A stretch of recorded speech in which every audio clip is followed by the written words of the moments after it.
Yeah, so we are live right away, right Yes. away. Awesome. Got So I some big think guests today, man. It's gonna be fun.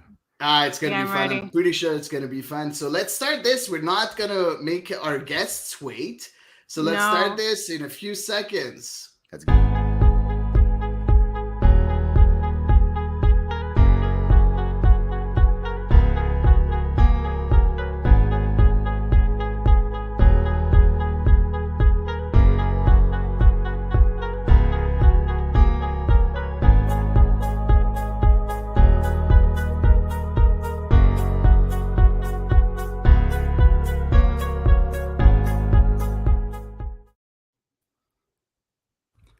Hello, my friends. My name is Samuel Savy, and this week on the show, Canada takes a stranglehold lead at the top of the Ocho with an emphatic 2-0 win against the United States in Hamilton.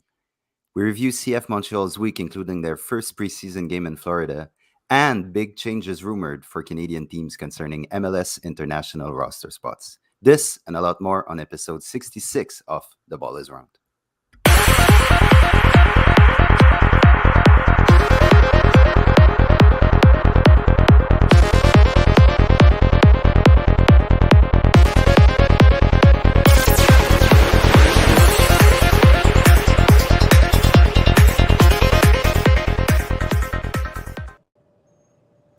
And I'm happy to be joined by my friends Yves Paul and Hady Raphael, and honored by the presence of our guests, Patrice Bernier and Justin Mapp, to review the madness that happened in Hamilton. So, how is everyone?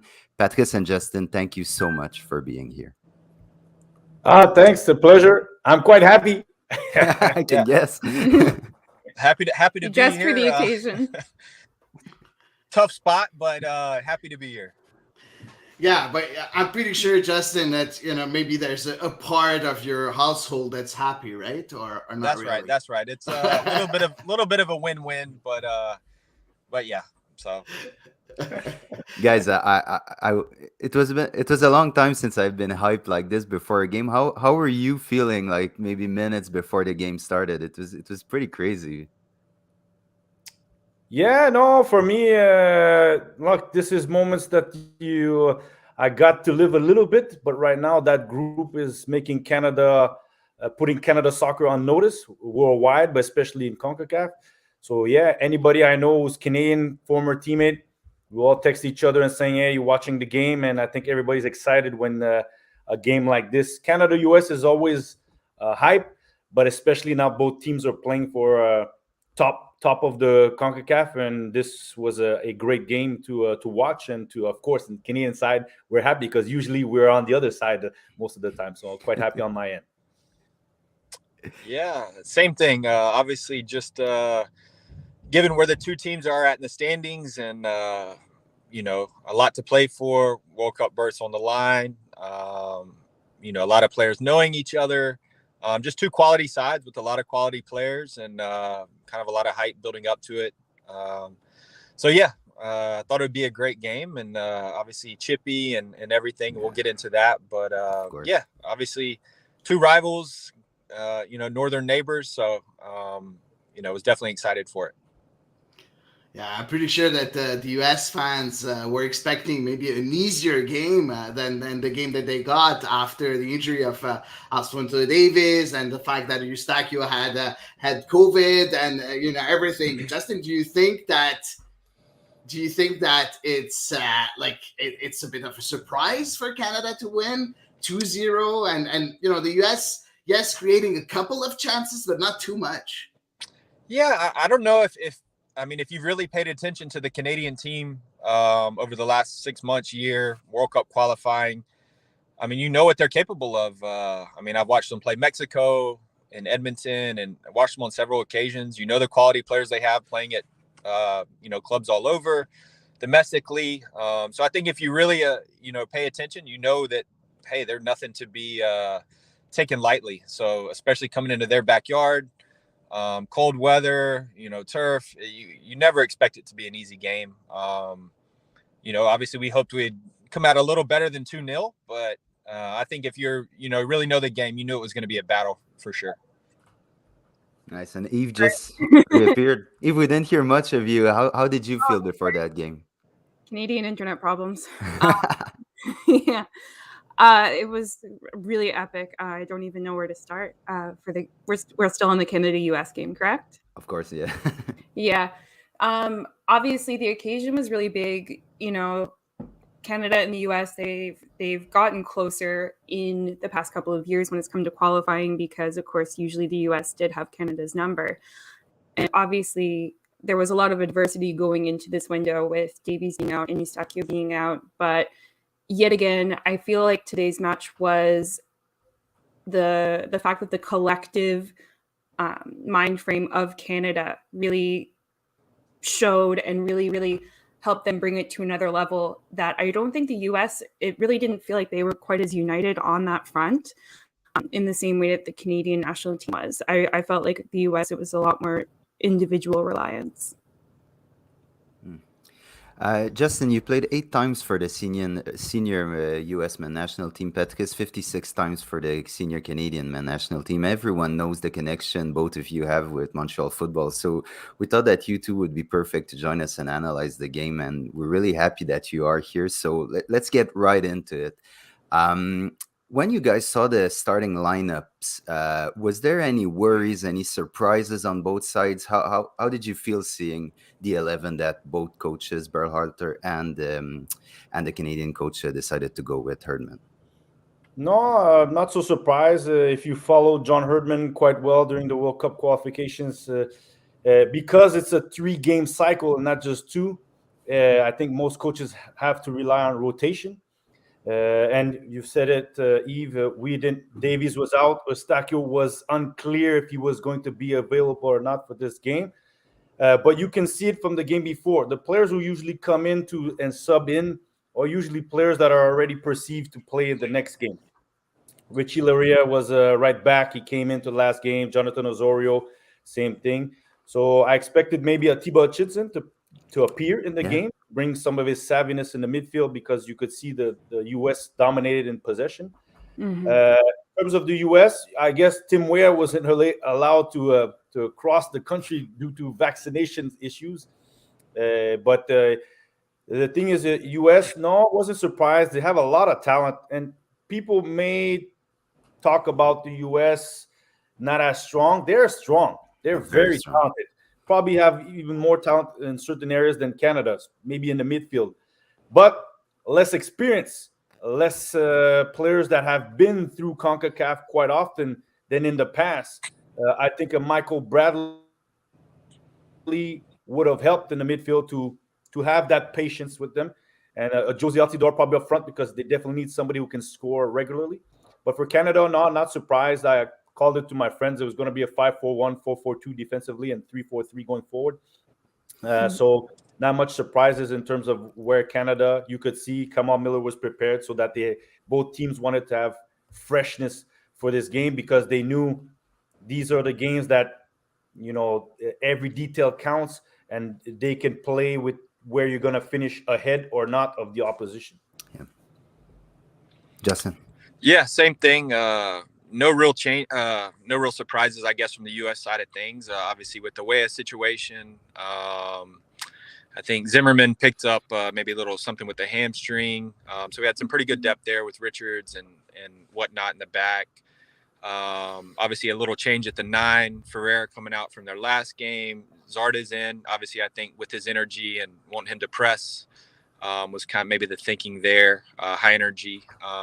So no real changes. Obviously, Aronson coming in. I think there's no real lack of or drop in quality from my eyes as far as Weah. Maybe Weah is a little stronger in this moment, but I think pretty much based on the players and, like Patrice said, the rotation, pretty much what we expected to see. And yeah, that was pretty much what we expected, I guess, at least from a starting 11 perspective.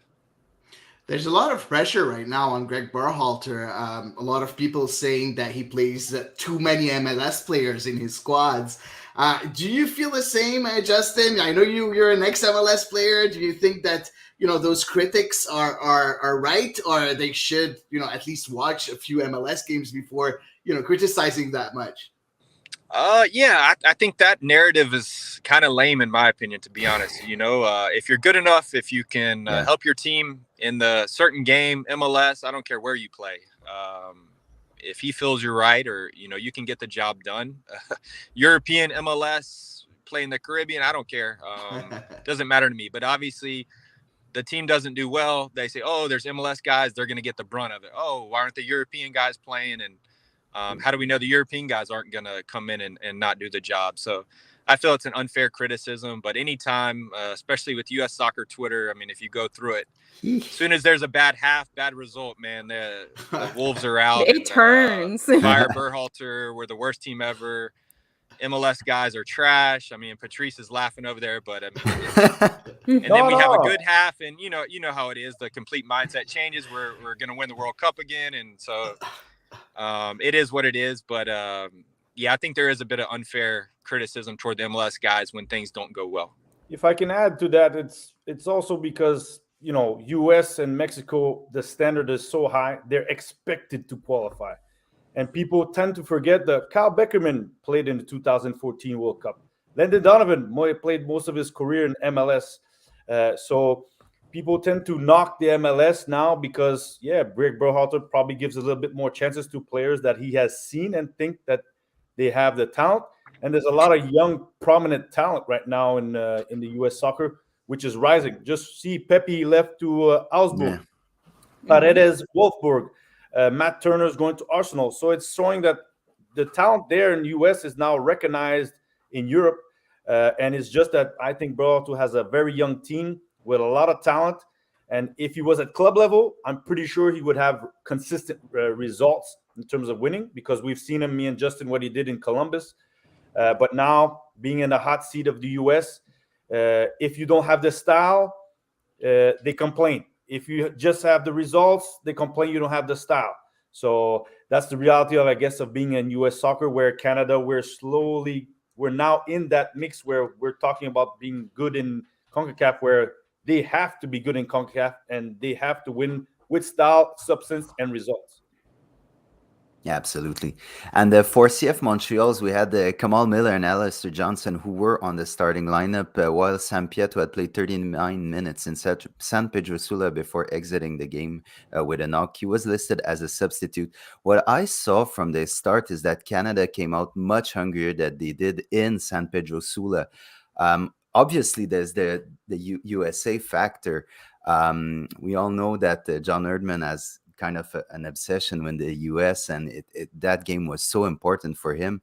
But were you anyhow surprised at how confrontational and physical Canada came out versus the US, who, what I saw, seemed to take more of the the tactical, more fluid approach than Canada, who were more on the destructive side, maybe from the get-go? If you talk about Canada, US, the games are usually always very physical, athletic. It's just now because both teams are playing for first or second or qualifying spot that you mentioned it. And maybe Berhalter has brought in a bit more, you could say it's a possession-based team, where maybe US hasn't always been known for that. They've been more for transition. In Honduras, John Herdman mentioned it. The conditions there are not easy in terms of the field is not the greatest, so you're not going there to play pretty football. Two, they knew that they probably would have a little bit more of the ball, while compared to the U.S. The U.S. is very good, except for Mexico. They're the top two teams in terms of possession and dominating. So what you want to bring to the forefront is the quality of the Canada, which is speed on transition, to allow guys like Tejan Buchanan, Kyle Larin, Jonathan David. Alfonso Davies is not there, but when he's there, to express themselves. And you have Richie Laria coming from a second wave from behind. Even today, Adekube scored a great goal, having a solo effort by himself.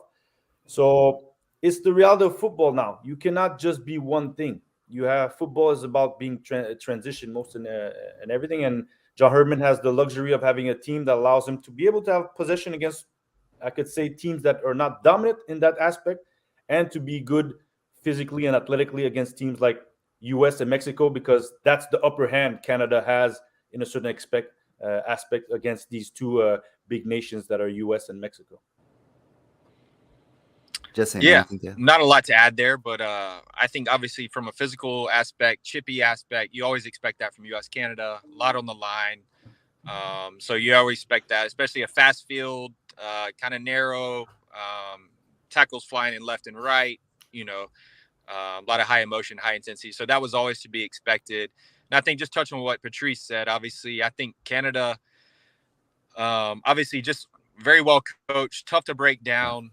Never felt they were really under danger. We had some half chances, a set piece. The goalie made a great save, but really didn't create too many great chances. Canada just very organized and, really caught the U.S. Obviously, the first goal was a kind of a turnover from the goalie, exposed us, which was the goal. But just on the counter, they have a lot of speed, a lot of quality. Buchanan, and the rest of them that, really put U.S. under a lot of pressure a couple times.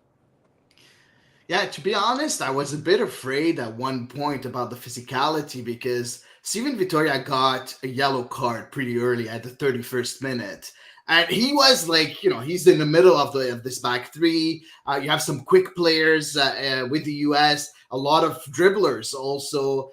Was that a bit, worrying for you guys? Let's start with Justin this time. Like, did you think that the US had a card to play? No pun intended, but had something to play by, going through the middle with Vittoria having a yellow card?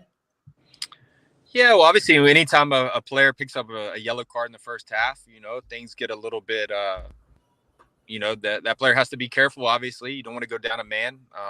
He's kind of under the microscope at that point. But I just felt, mainly from our perspective, I thought, after the first goal, we kind of picked up our play for the rest of the first half, kind of had, a decent amount of possession, half chances there. But I just think from our wingers, Pulisic and Aronson didn't really get enough out of them. We didn't really stretch them in behind. And I think a couple of times Pulisic had it, maybe against Alistair Johnson one-on-one. I remember one in the box that really didn't get much out of, which in those moments you expect a lot from your difference makers, especially like Pulisic. And, might be a moment or two in a game. And I just didn't think it was quite there for the U.S. in that perspective. And Patrice, go ahead. to add? Yeah. Sorry, Yves. I don't know if you want to add, Yves, go ahead. Want to let you No. guys talk? I'll let you actually. I'll let you. Yeah, go ahead, no, because I believe that the US, they didn't move the ball quick enough. Too much touches on the ball.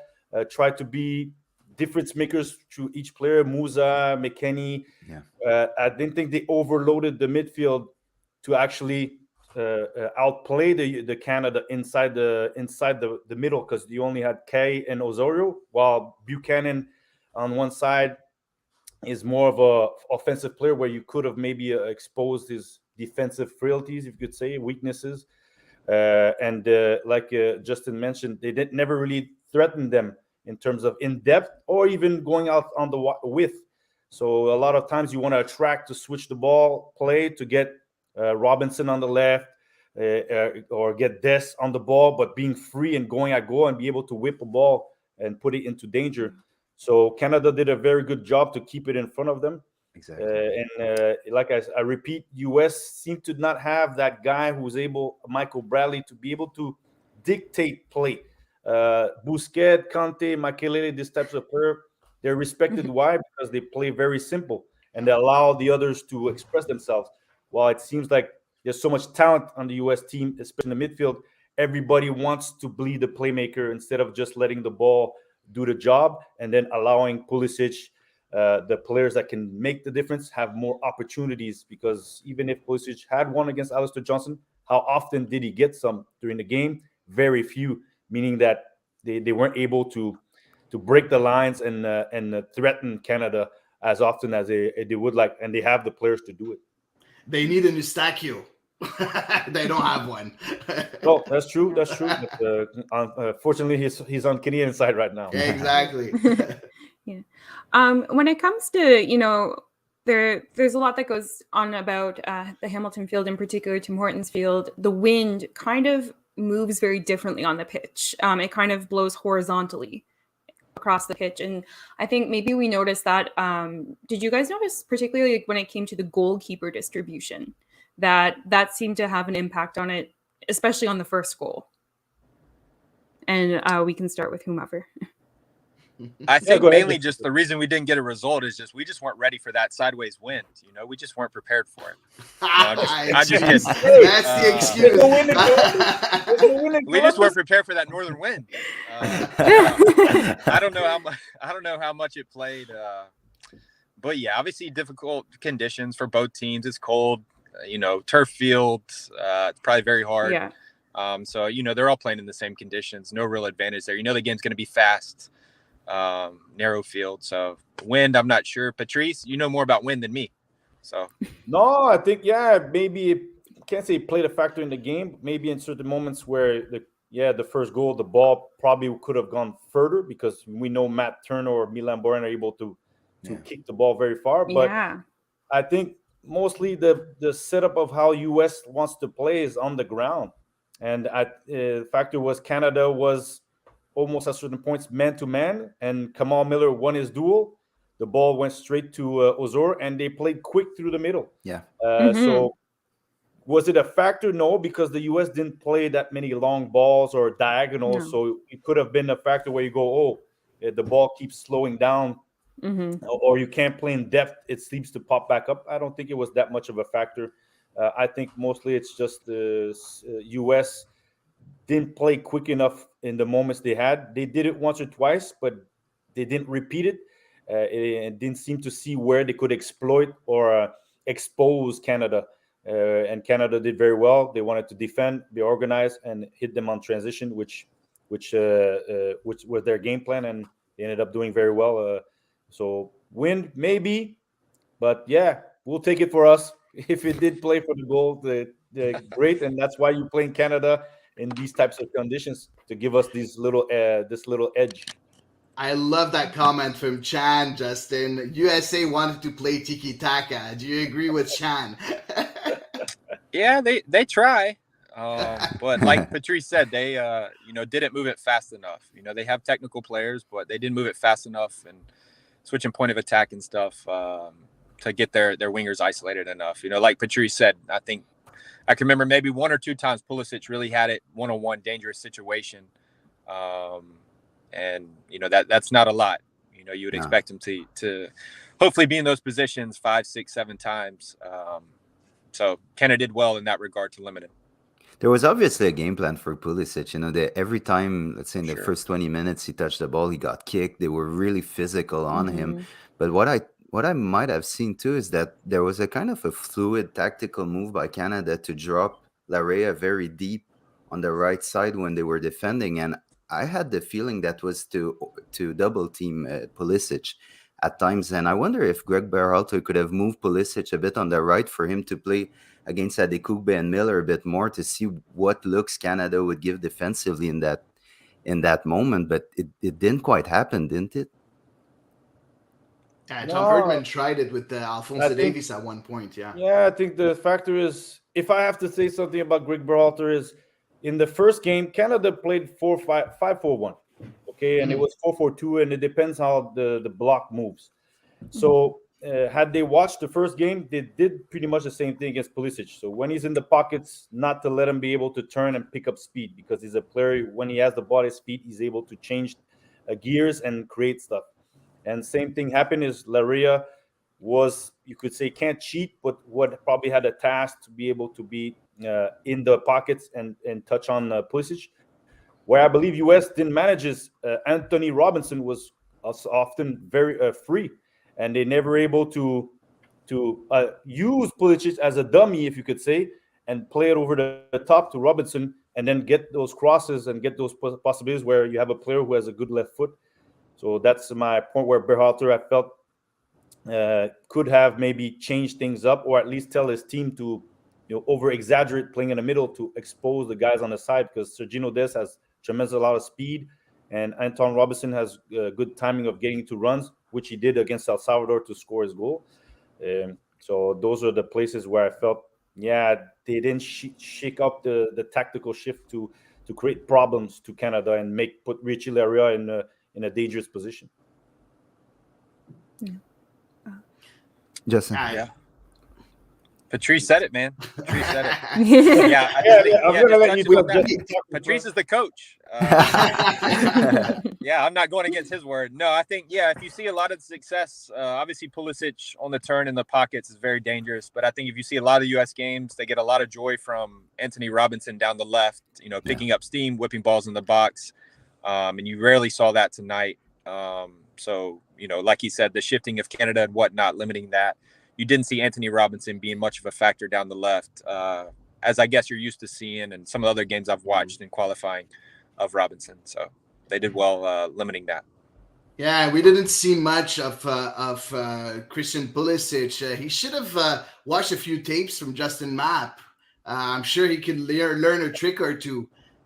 Christian Pulisic. He's doing all right. He's doing all right, right? But he doesn't have that shake and bake, man. Shake and bake. Drop the FC Dallas player on the ground and cross it. I don't know. He's got a couple highlights. Yeah, it's not bad, man.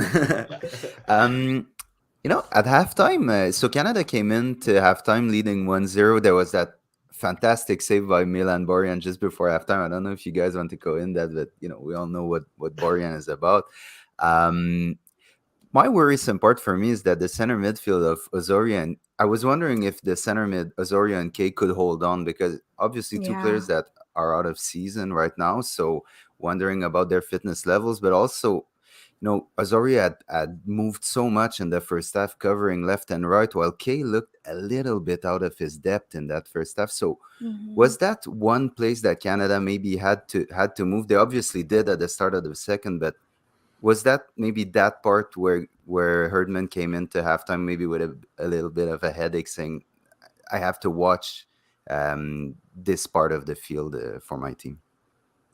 Yeah, go ahead, Justin. I'll give you the mic. Oh, I don't know, man. I was just watching the U.S. team, but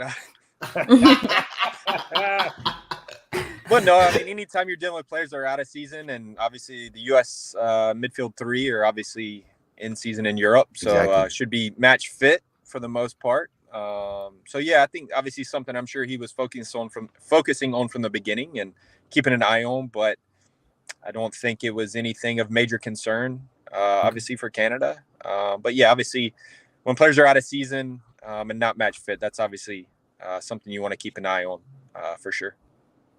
Yeah, Mark Anthony didn't necessarily play his best game. You could see game match fitness in terms of rhythm is not necessarily there. That's why Liam Fraser probably came in to bring some freshness and also maybe a bit more composure on the ball.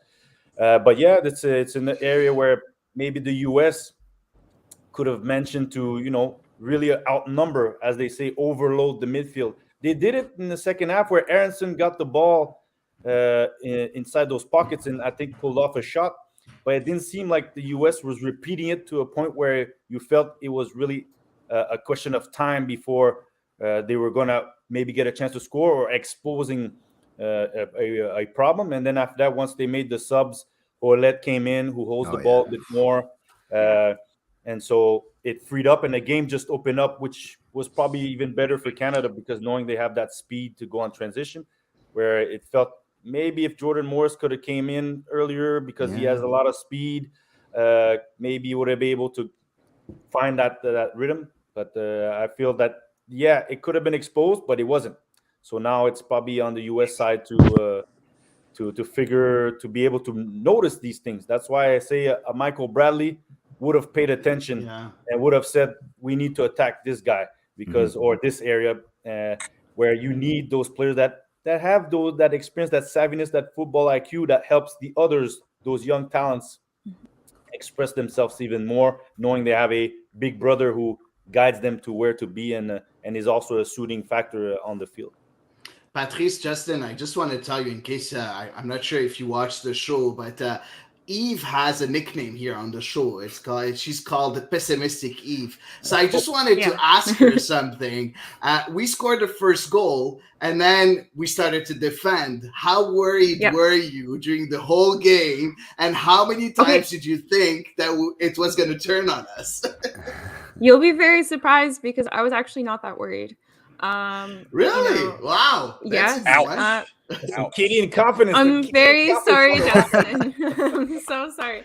No, but even with Stephen Vittoria having picked up a yellow card in the first half, still I was not that worried because we had seen that specific back line of Miller, Vittoria, and Johnston constantly having various attacking talents from CONCACAF essentially in their pockets for large portions of the game. And particularly when I saw that the US was really struggling to generate any chances of note, any excellent combination play that might catch Canada out off guard.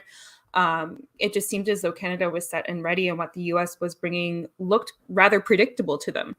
So I actually was not that worried for once. In my opinion, they were really prepared for what the US was bringing to the table. Hady, I think you Sam. can pop Chan's question. He has a really good question here. I will. A great question for Justin. Justin, do you think the USA are in trouble next 4 games against Honduras, Mexico, Panama, and Costa Rica?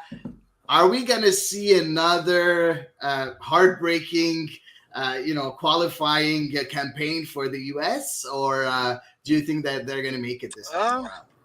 Hey, oh my God, they're going to be fine. They're not out of the woods yet, but I think they'll respond. They have a lot of quality.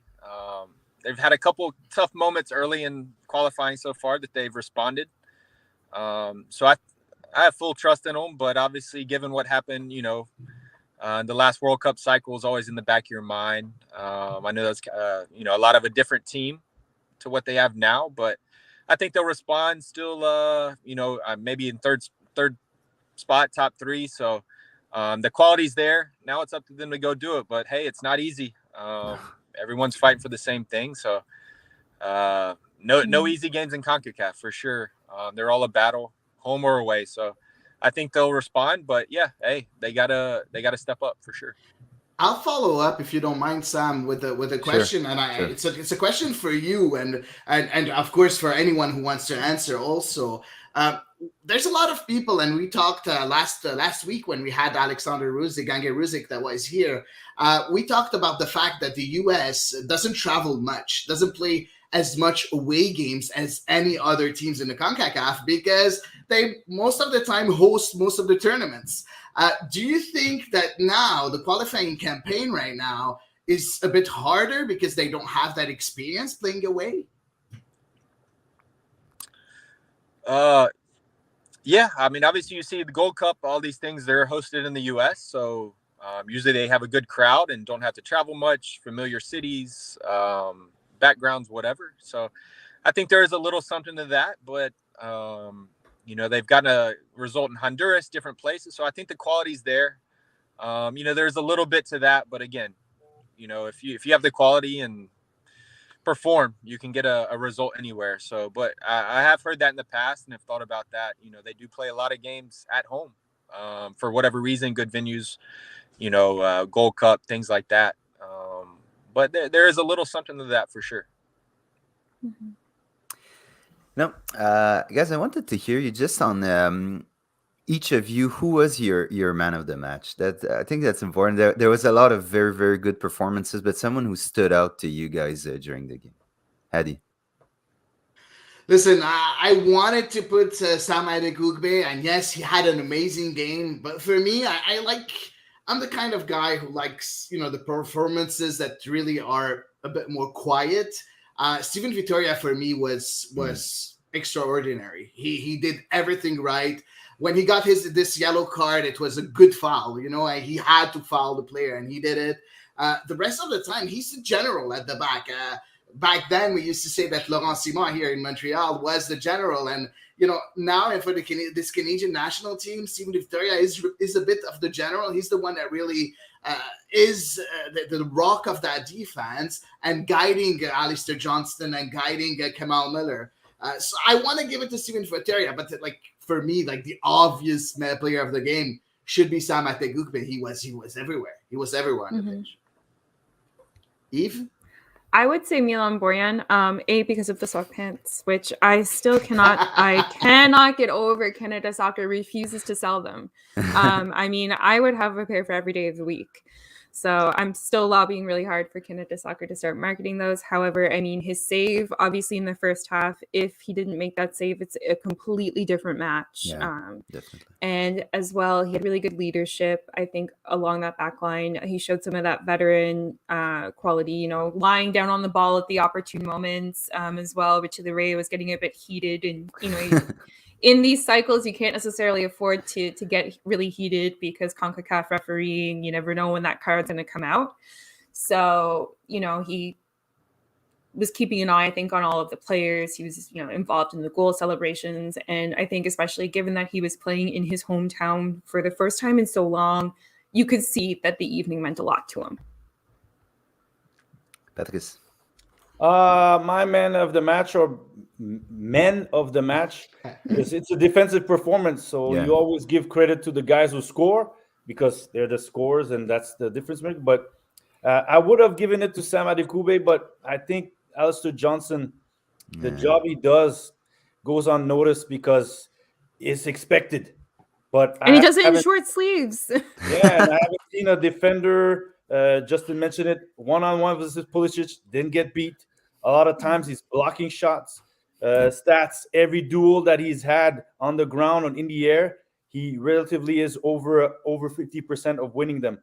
And he's a quite good passer, even though in this game Canada played a bit more direct. And I could push it to Kamal Miller because both of them play on the side of Vitoria, and I think they do the job.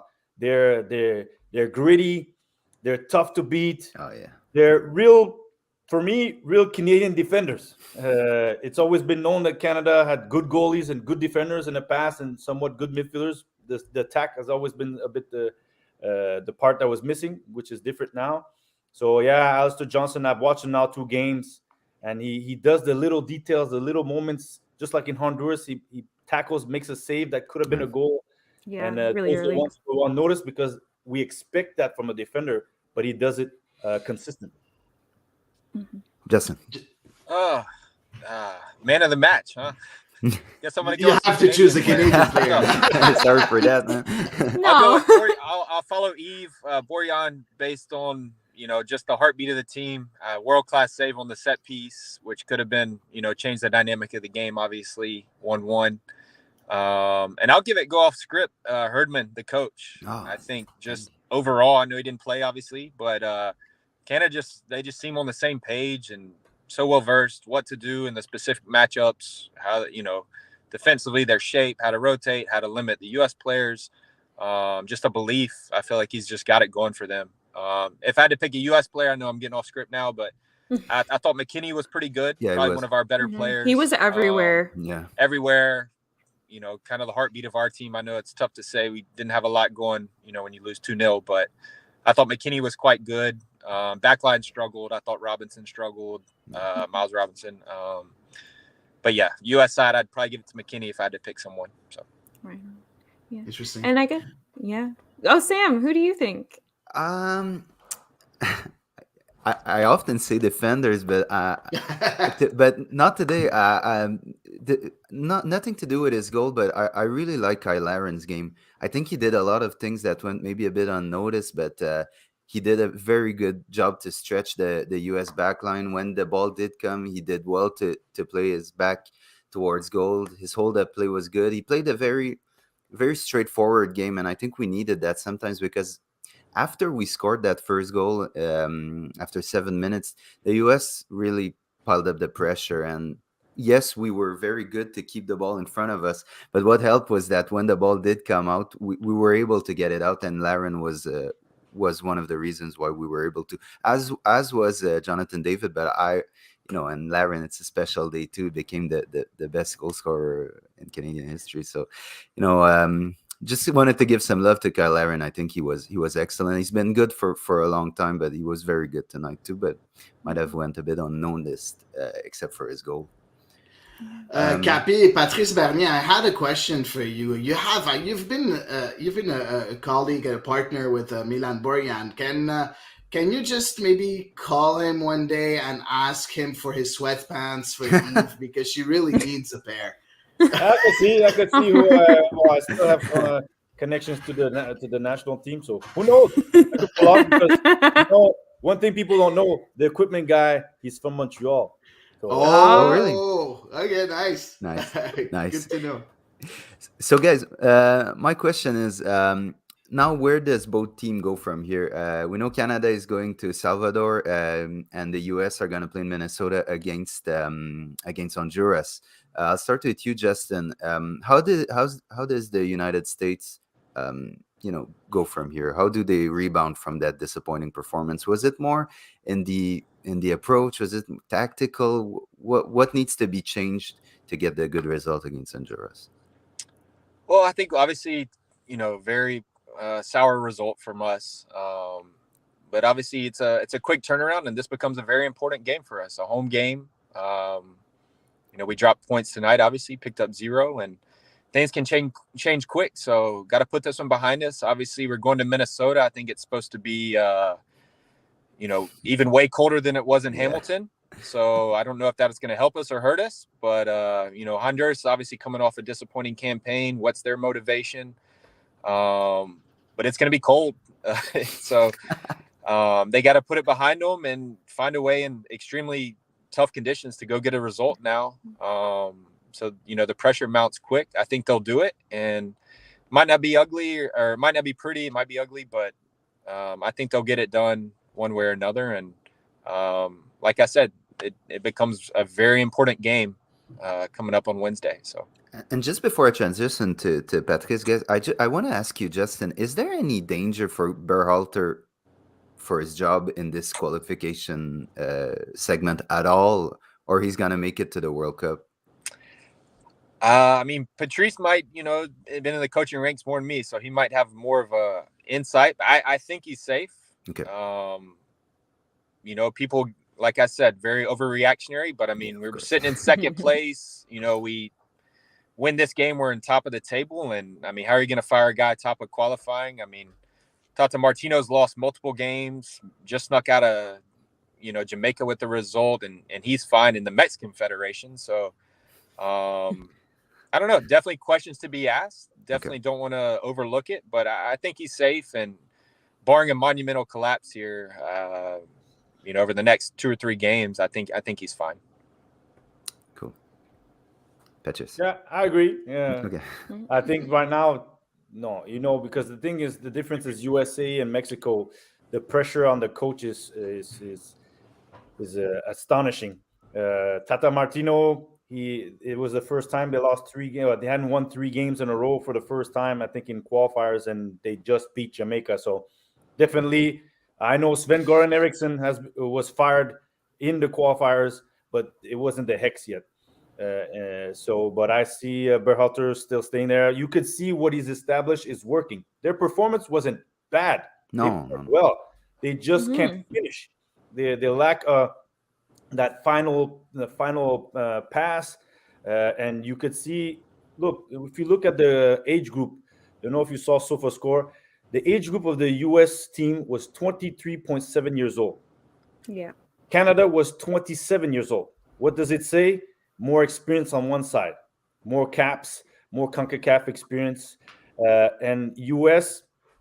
I would be afraid of them for the next few years because the talent that they have now is just amazing with them gaining experience. So I don't see Berhalter getting fired, but you never know because Justin said it. U.S. Twitter stuff like that, it goes crazy, and people and the media starts jumping on board.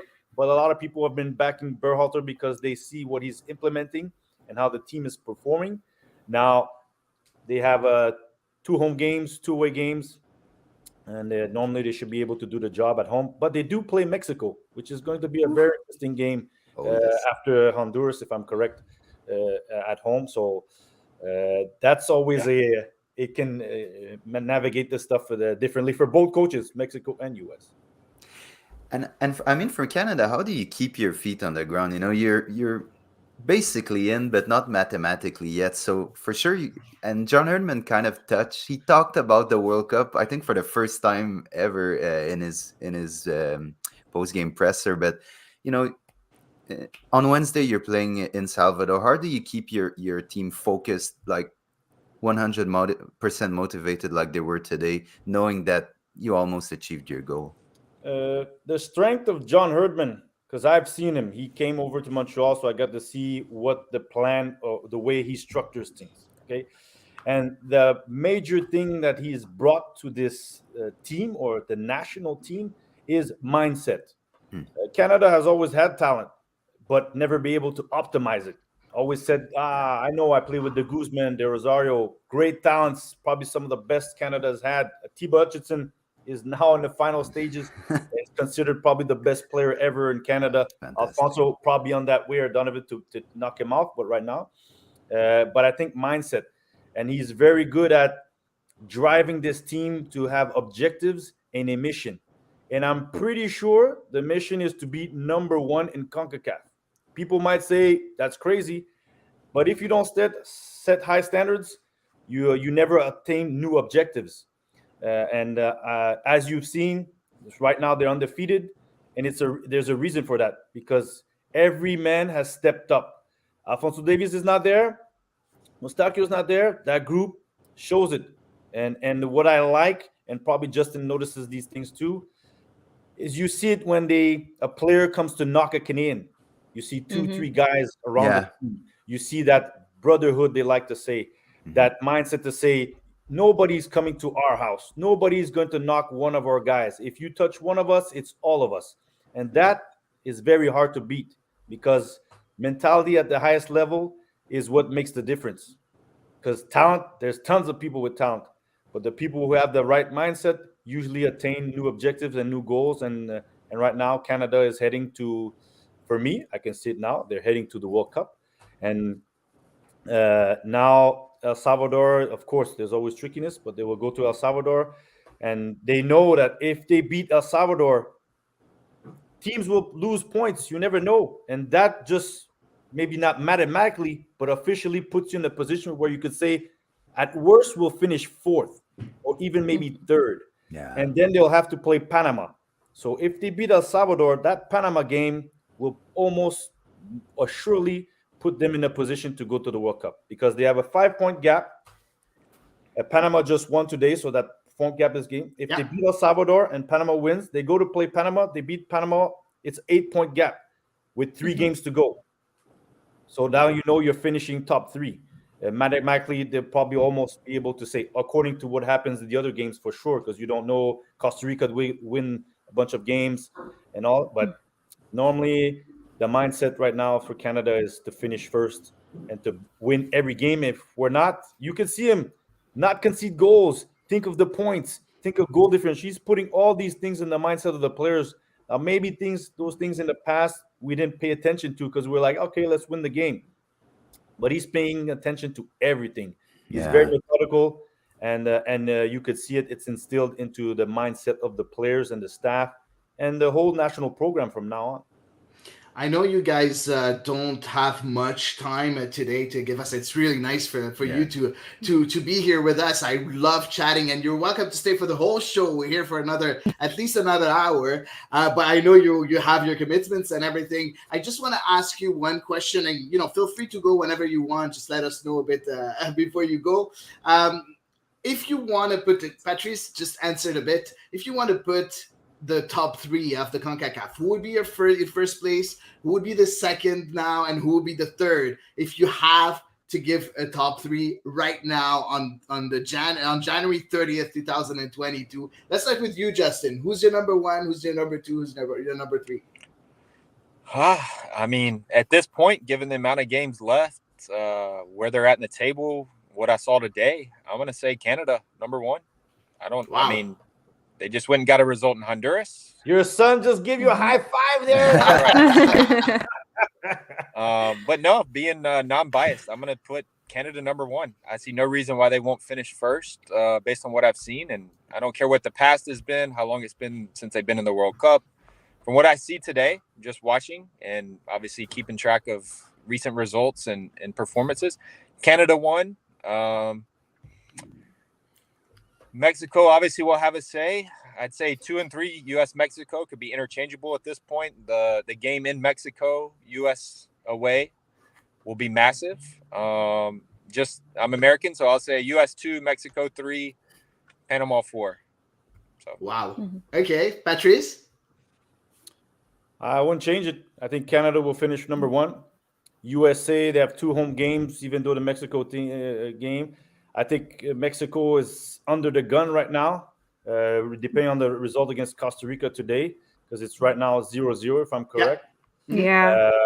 That if they draw, it puts them under the gun. So I think you'll just finish. What we see now of who's number 1, number 3, number 4 should be how it's going to stay for me, because after that Mexico plays Panama, so they could actually knock out Panama, or Panama could step in front. But I believe Mexico, with the pressure they're under, they won't make this mistake too often. So yeah, Canada 1, USA 2, Mexico 3, Panama 4. Eve, Canada is going to drop to 6th place. No, you can't make me. I can't be pessimistic about this one. And in fact, I would like to remind you that on last week's episode, you hoped Canada would get 4 points this window. Yeah, Well, true. Guilty here. You lowballed us real hard. I think everyone lowballed Canada. I said 5 for these 3 games, I and said we're already at 6. You guys said 5? Yeah, I said 5. I had 6. Yeah. And I thought I was being. So you're right. Yeah. Well, no, they might get 9.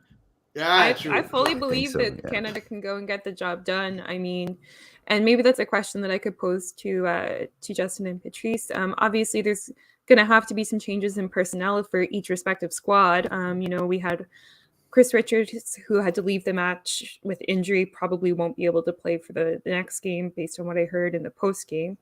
And Walker Zimmerman had some tightness. Nobody seems to own that number 9 spot right now for the U.S. And likewise, we have Steve Eustachio, who might be fit for the El Salvador game. And of course, Steven Vittoria picked up his yellow card and so on. So for each of you, is there anybody you'd like to see come into the next match for the U.S. and for Canada? Go ahead, Justin. I'll let you go with the U.S. I don't know. I think obviously getting Weah back in, who I think has been very effective for the U.S. Obviously unable to travel for this one, but getting him back in, I think he's been one of their better players over the past few games.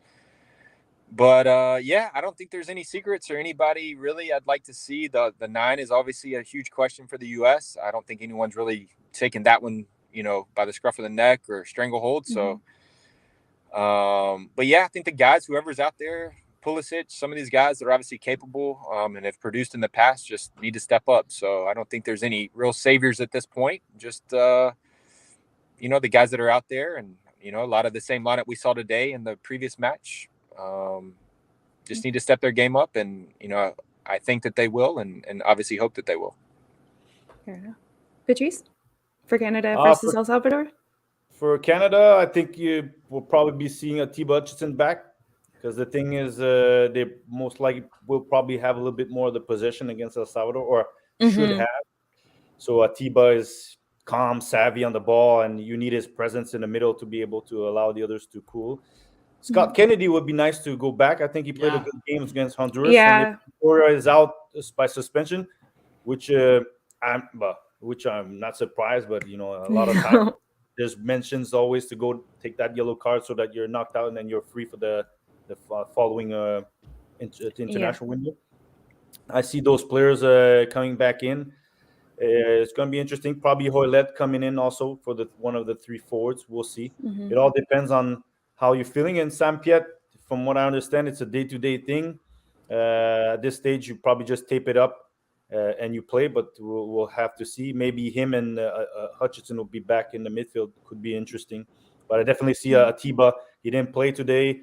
And I know Atiba well because we speak. So I know in Besiktas he doesn't play usually 2 games in a row. It's probably old man. At this stage, you have to manage your body. You know yourself. So I would see him come back in and probably Scott Kennedy in the mix at the back, definitely to help Canada. I don't see that many changes, but you never know. Herdman is a believer in the whole group, and you could see 4 or 5 just to have freshness and hunger to go get that result, because those guys didn't play. Most of those guys didn't play the last 2 games. Yeah. So Sounds good. Yeah. Yeah, thanks for answering us. I know, guys. Again, if you have to leave, I completely understand. But before you do, first of all, Justin, I know that you are right now. You have a personal project right now. So talk to us about your project right now. As I think you're training, like you're offering training programs. Yeah, so I run my own kind of training program, academy back where I'm from in Mississippi, central Mississippi area. So I work with a lot of the kids and clubs from my area. Basically, a lot of group training, some personal training as well. And yeah, I've been growing it the last few years. Probably have 75 to 100 kids in my academy that I work with Oh wow! on a consistent basis. So staying busy with that and started to do some scouting with MLS and U.S. Soccer actually for their youth teams this fall, cool. and moving into the springtime and obviously this year in general. So that's what I've got going on. I'm actually in Orlando right now with an ex-teammate of mine, Patrice knows, Chris Rolfe, who I played with in Chicago. Yeah. Mm-hmm. We actually saw a little bit of the Montreal game yesterday against New York.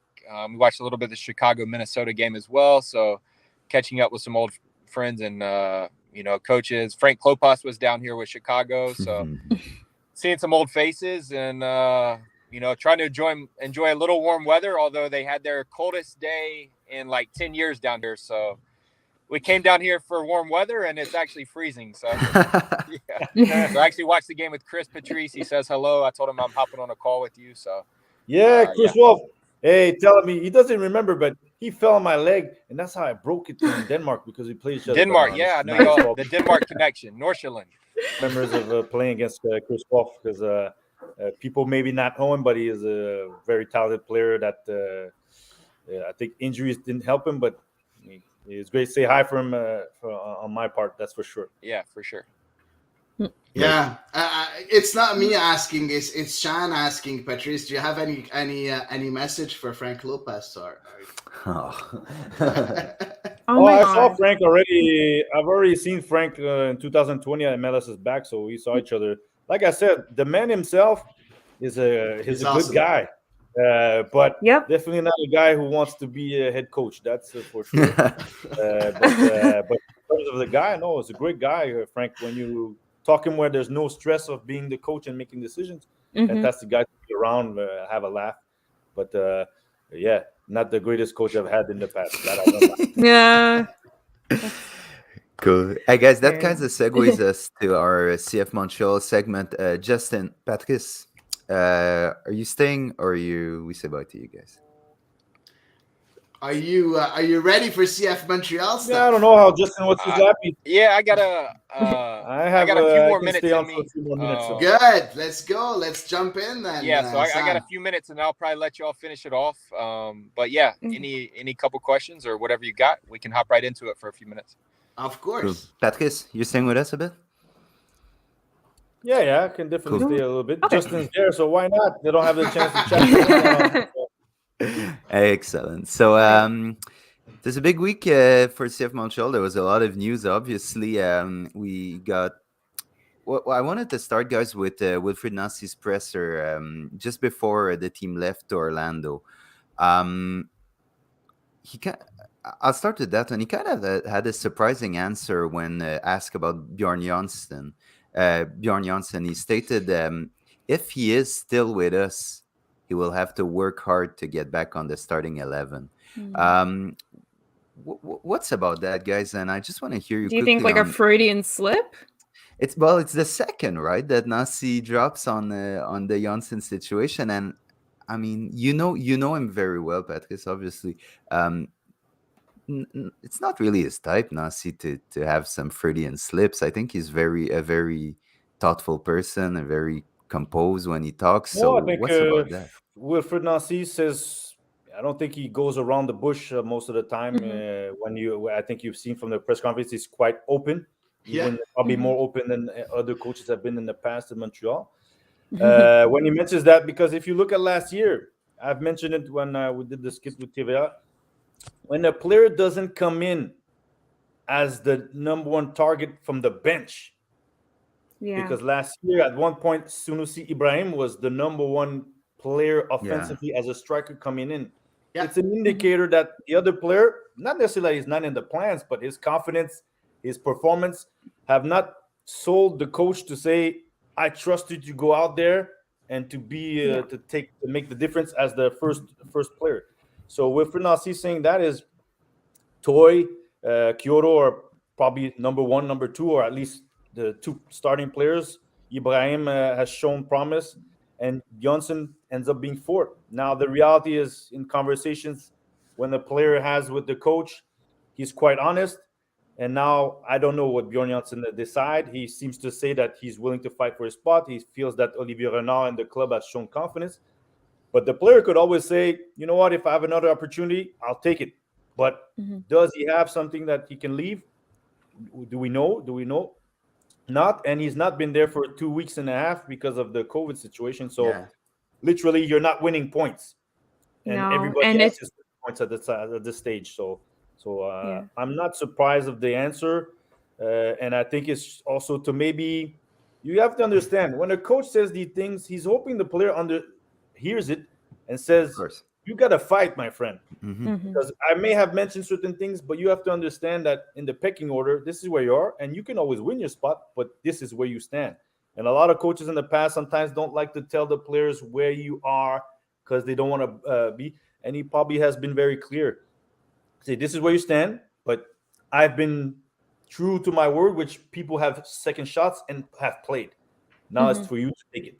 And it's no longer in the coach's position. It's his shoes to take back his spot or to show the public and the club the fate that has been put into him last year.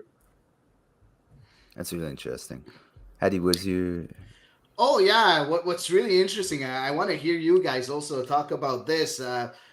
When Johnson was at the presser, I asked him what was the discussion that he had with Wilfried Nancy during the season, and does he know what Nancy wants from him for him to win a starting spot? And his answer was like, yeah, I had a discussion. I asked him, but it didn't really help me to be a better player, maybe a better person. But he seems a bit hesitant about his relationship with Wilfried Nancy. I find that very strange, knowing that you're not someone that's liked or loved by your coach. And again, when you're on the presser, you just a bit throw him under the bus, I feel. What do you guys think about that? Like, Justin, do you think that that's a normal reaction for a player that's a bit frustrated by your coach, or that's like a miscommunication, something that shouldn't have happened? Yeah, obviously I'm not super privy. Patrice is probably around it a little bit more and knows a little bit more the dynamics of that situation and that relationship. So it's really tough for me to speak on. Obviously I'm aware of the player and high profile being brought in last year or whenever. So I can't really speak on the dynamics of it, but yeah, I mean, all you want, just obviously being a former player, you want clear communication, a clear defined role, what we expect of you, confidence in you, and yeah, go work and earn your spot. And obviously Montreal has several strong strikers, Toy, Kyoto, who obviously has done very well for the club. So you got to go earn it, and hopefully he's up for the challenge and isn't trying to get out and I wouldn't say hide from the competition, but like Patrice said, if something else comes up and he just doesn't feel right, maybe he wants out. Hopefully that's not the case. He can earn his time in minutes and go score goals, which is what obviously they brought him here for. So but again, I don't know the dynamics, but hopefully they're just on the same page. Guys, he has very high expectations. He's hoping to go back with the national team, the U.S. national team. That's what he said at the presser. Eve, do you think this could happen? Bjorn Johnson, he plays Norwegian international. Oh yeah, true. Sorry, because he's American. Yeah, my mistake. Yeah, the Norwegian national team. So he wants to go back with the Norwegian national team. he has he has quite a bit of Well, of I a mean, fight left in him, because you have Haaland on the other side. yeah, yeah, yeah. That's not quite a competition, but I mean, first and foremost, Bjorn Johnson needs to fully recover from having COVID, because to hear him tell it Yeah. in his presser, he had quite a dose of it, and is kind of just getting back into like the physical fitness side of things, let alone tactical game fitness. So I wouldn't be running before I can walk. And I don't mean that like, knocking his how he was ill or anything. I mean like, don't put the cart before the horse. Get in shape with physically, then get in shape with your team, and hopefully get back in the coach's great graces. Yeah. Sam, I'm curious to hear you about this. Well, I mean, I think you need to give him a second chance. For sure, he didn't have a lot. He didn't show much, but he didn't play much either. So I think given that Mason Toy is gonna miss some time, it's still I know Sunusi did very well. Probably Kyoto is gonna be the main guy up front now, but he is gonna get minutes, I think. So when he's gonna get his minutes, yeah, he definitely has to prove that he's here for a reason. Yeah. And I mean, Olivier Renard didn't just scout this guy on Transfer Market or on YouTube. There's something that was attractive, and I'm sure that he can play much better than he did play last year. So I'm not on the boat of those who just throws him out and says it's done. He shouldn't play another game for Montreal. I think he deserves a second chance and another season now that he's back.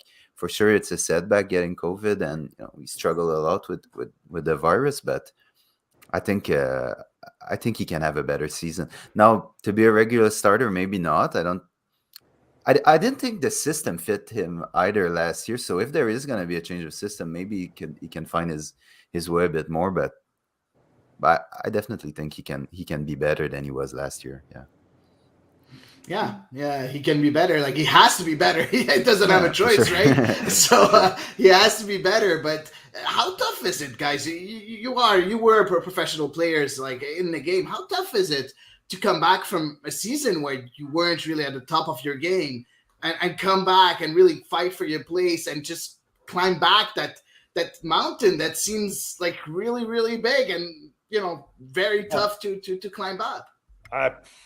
You know what? I'm going to talk about Justin Mapp. Maybe Justin will like it or not, but it was 2012. I saw Justin Mapp in training, and I knew this player and as I've said it, and I've told him to him, there's him and Nacho Piatti who have been the players who had the easiest smoothness on the ball and ease at one-on-one. 2012, I saw him in training and said, this player can be fantastic. Probably didn't have his best overall season, but 2013, ended up being MVP at the Canadian Cup, allowing us to win the cup, the Canadian Cup, back in 2013. Certain of the greatest goals Divayo has done. Justin Mapp was there. Now Justin can maybe tell you his mindset in that, but those are things. There's always the beauty of football or life is you always have a second chance. Now it's for you to work at it. And strikers, I'm gonna say, can't say it's easier, but you score a few goals, people forget whatever you did last year because now they realize you've adapted, you're scoring to the rate. Because Bjorn Johnson, if you look at his stats, he scored where he's been before. Yeah. So a year of adaptation, yes, it happens to most European players who come to the league. Everybody's had it. I was on the bench for several games 2012. Ended up having a strong end of 2012. So you never ride out. And I'm always going to give this comparison. And please, I'm not comparing the two players. I'm just comparing the situation. Marco Di Vaio, when he came in 2012, a lot of people were like, we're overpaying him. He's finished at 36, 37. And the next year, what? 20 goals and in the run for MVP in the league. Now, I'm not saying Bjorn Johnson is going to do that. I'm just saying, as a goal scorer, if you find your feet, you score, you get connecting with your teammates. But now it's his mindset. We've talked about Canada. It's for him to go out there and go, look, you know what? The coach told me this, but I can prove him wrong. And I'm going to say and he's 31, I think, my track record says I've done this before. So I can do it. So that's my take. Sorry, Justin, I had to bring that out. A bit of a shout out to give you some props. But Yeah. because I've seen Justin training in 2012, and I know it wasn't maybe easy, and it wasn't easy for myself. But 2013, the player showed that he was one of the best wingers in the league for a reason, and he's in top 20, I think, in assists in the whole MLS history. So it shows that you can be resilient if you want it. Yeah, I think Patrice said it well. I think, yeah, sometimes, especially players come into the league, it doesn't always go smoothly at first, but it just takes you to catch that stride, catch that confidence, especially speaking on from a striker standpoint, how things can turn around quickly and you gain confidence and it snowballs from there. So I think you sometimes just got to be patient. Yeah, you pay money for a player, big name, whatever, who you expect a lot from immediately. And it's not always easy. New league, travel, language, whatever it may be. Sometimes you got to be a bit more patient, which this day and age I know is tough, and you won't, especially from a striker, goals right away. But just give them a little bit more time, and hopefully they'll repay you in the end. Like Patrice touched on, from the DeVio perspective, and I know those situations aren't the exact same, but obviously DeVio turned out to be a great signing. Goes without saying. So hopefully that's the case with Johnson, and just give it a little more time and try and be patient. Yeah, it's funny. I always talk about André Pierre Gignac at Marseille. His first couple of years were really bad, really, really bad, and then he became one of the best goal scorers in Marseille's history, or late history. Let's say it that way. And we all know who's André Pierre Gignac. So yeah. And Marseille is not an easy place for spectators and pressure, if I could say so. Exactly. Yeah, come on, Patrice. Talk more about Marseille, one of the best clubs in the world. You can say that. Guys, from that presser, there was some interesting talk about James Pantimas too. But I just wanted to ask you, Justin, you did see Montreal's game right against New York, the preseason? Yeah, I saw a little bit of it. I was kind of back and forth, so a little bits and pieces. Yeah. Okay, let's just go into it quickly because it was a 2-2 draw. It was the first preseason game of the year for Montreal. They went with almost two completely different squads on the first and on the second half, except for Curry Fayao, who played the whole game. Justin, what did you see from Montreal? Is there anything like that stood out to you when you were watching the game that the fans could be happy to hear? Tough to say. Preseason's always tricky. Yeah. I thought they played well. Obviously, two different teams. New York City's putting out their lineup, obviously coming off a long season. So it's tough to really say. I think just building off what Wilfred's built, over the last year or so, played some good soccer at moments, obviously scored a couple goals. So yeah, I think obviously just building off last year, which I thought, went well overall, but preseason, you can only put so much stock into it. A lot of different factors and fitness levels. So tough to really tell, but I think they're heading in the right direction for sure. Cool. We did see some highlights. We saw a lot of Mathieu Chouanière. It's as if he played the whole game, but some goals from Joaquin Torres, Sunusi Ibrahim. We saw some nice through balls from Victor Wanyama and from Ahmed Hamdi.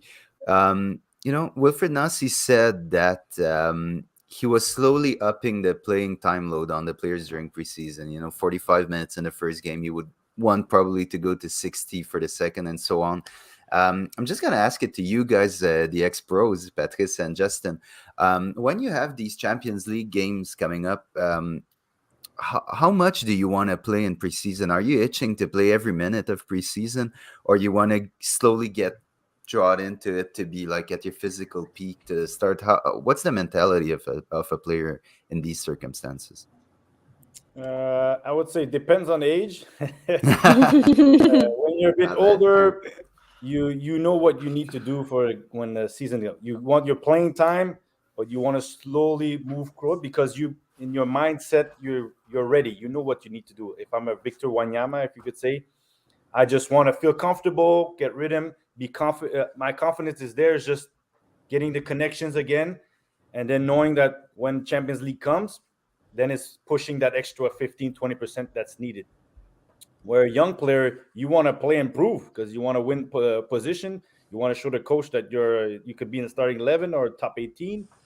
If I know myself personally in the past, I like to maybe not start the games at the beginning, play 45, but then slowly play more because I knew the more I played, the more I had in the tank, and the more I started getting rhythm faster and faster because it usually takes 6-7 games, in my personal take, where you start feeling smooth, confident, things are going as you the rhythm that you had in the previous season or when you were at their best. So that's my take on that. So I don't know how Justin he felt in terms of preseason, but for me it was like that. And you know that guys like Wanyama, those who have played at the biggest stage, they know what it takes to step it up. So they just need to feel good physically, and especially I think at the end of the year, knee a little bit of knee problems. Yeah. He just needs to feel good, confidence in your mind, and then the rest, you know, you can step up your play when the time comes.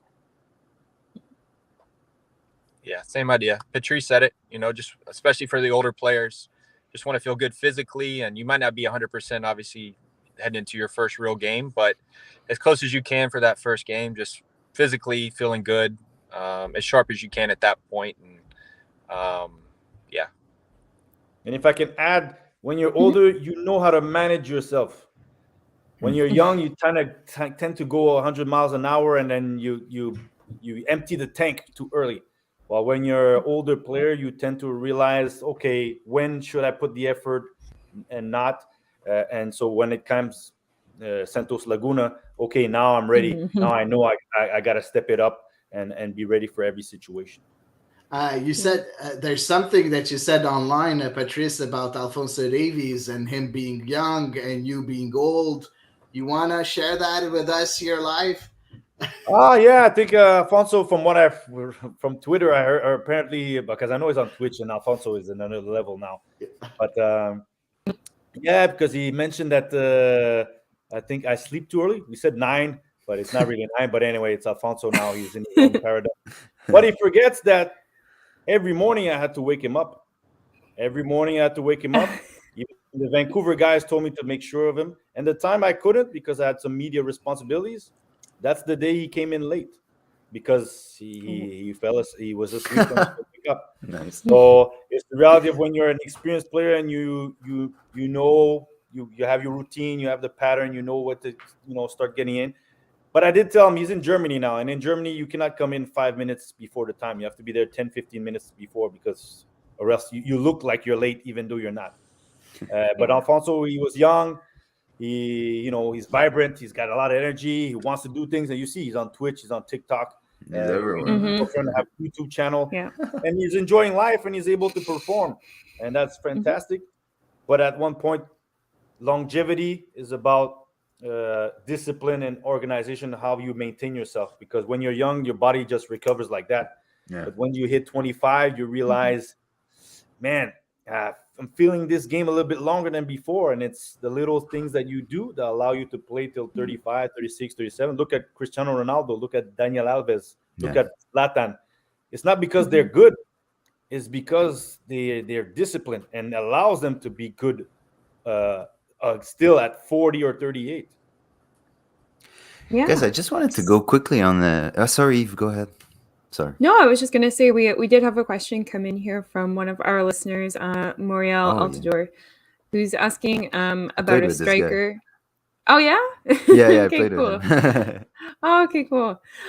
So, yeah, he's asking, anyway, regarding a striker, is there anyone in I assume he must mean the CF Montreal Academy, who could potentially be like Ricardo Pepi? Because, of course, Justin, you know that he has taken the U.S. by storm, even if he was a little quieter today. But yeah, any thoughts or any insight? Funny because it would be more for Patrice. Yeah, funny because Ricardo Pepi, I was there, coached against him when he was in the under-17 team. It was for the, if I'm correct, not the Dallas Adidas Generation Cup. And already they were talking about he's a player who's going to be. And a year and a half later, went to the pros. USL, MLS, and now in Germany. At the CF Montreal, yes, there's some young talents, but now some of them are no longer there. I think Rubens Pachus, who's at Forge Hamilton, he's a player who has a profile of very interesting profile, and I'm hoping that Forge is just a transition to move on to bigger things, because he has an interesting profile, good with his feet, good body, good pace, likes to play.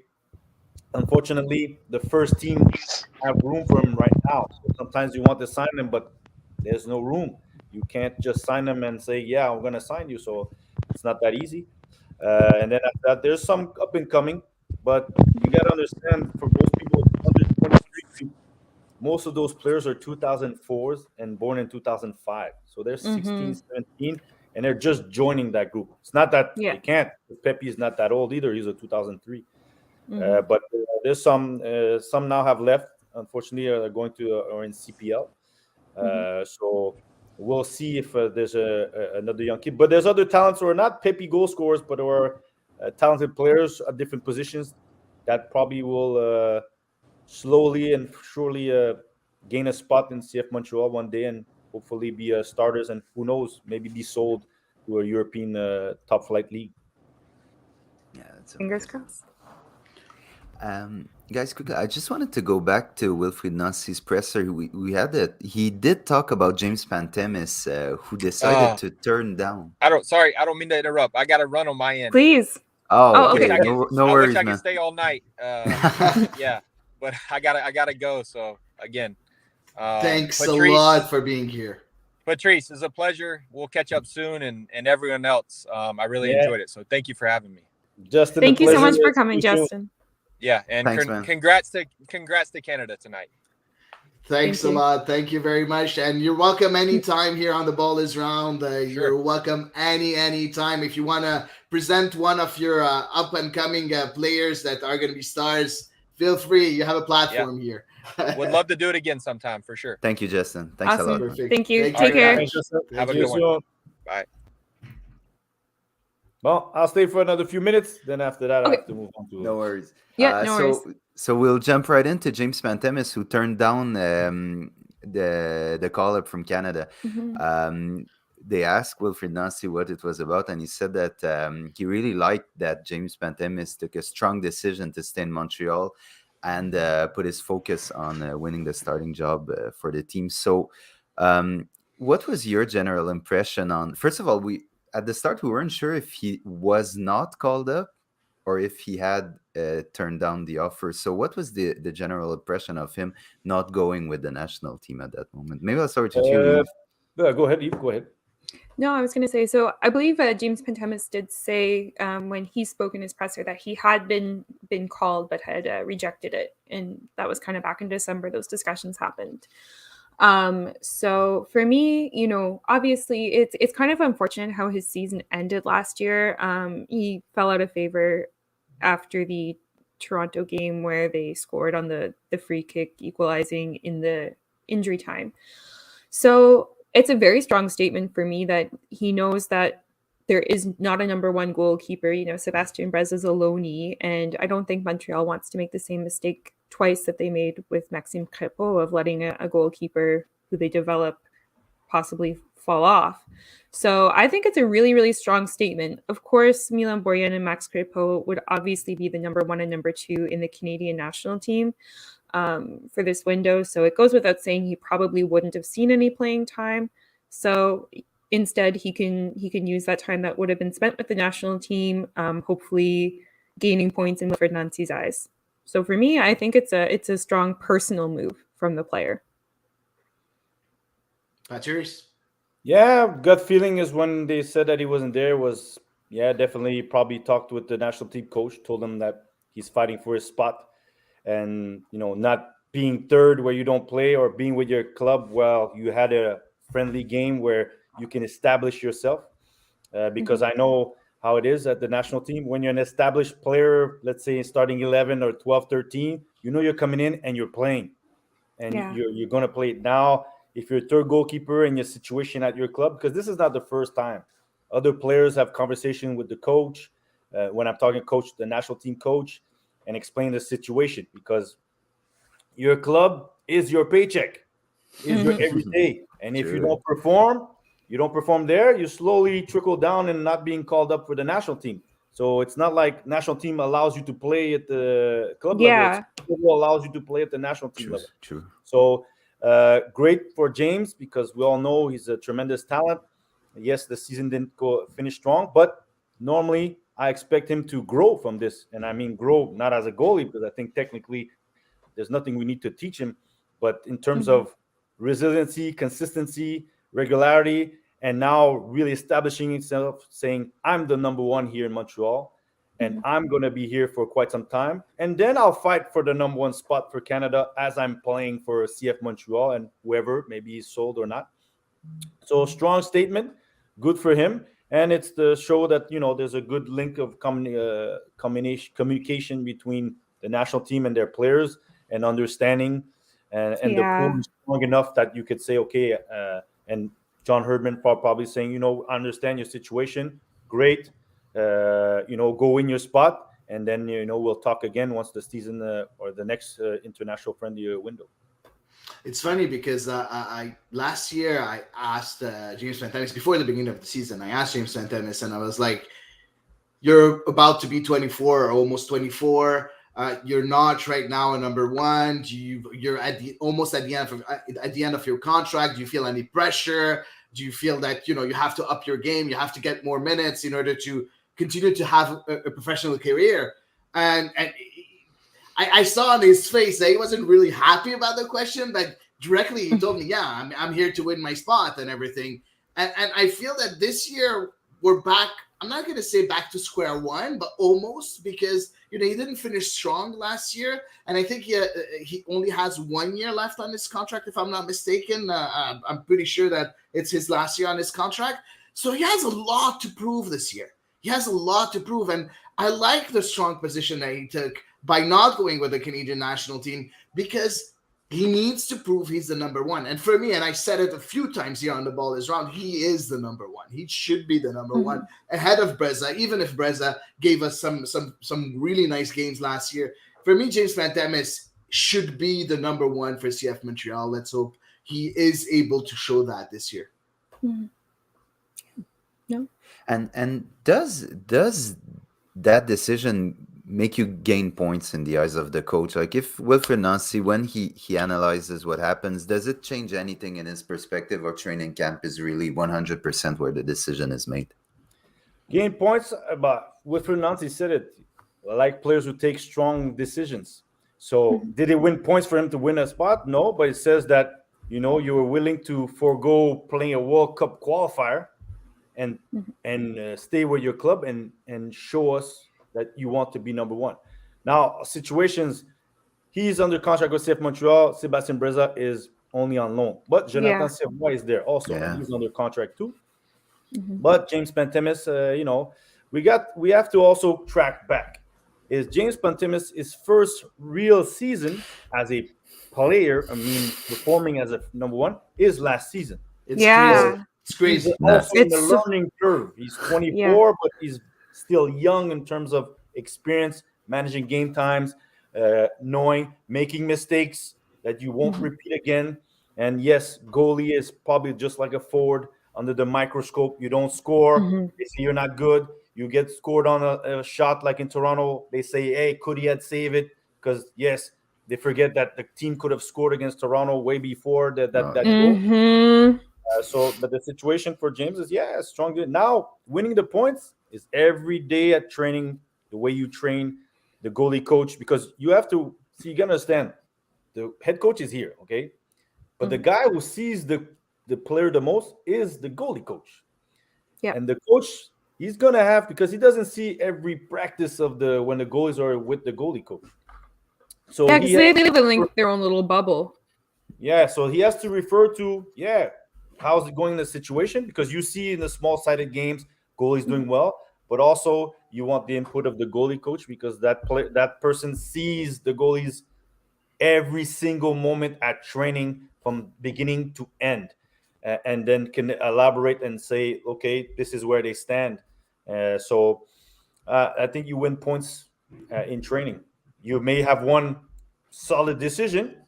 Because I know club and country, any club, you stay with the club to play, they're all happy. Of Of course, course. yeah, I know a situation I've had when I was in Europe where, yeah, you're gonna leave. If you come back, you might miss Really? the game, and then you're like, yeah, but I gotta go. It's my country. I'm playing for my country, and when you come back, maybe somebody took your spot. Maybe the coach goes, he wasn't here this week, so let me go with a guy who was a hot hand during the week.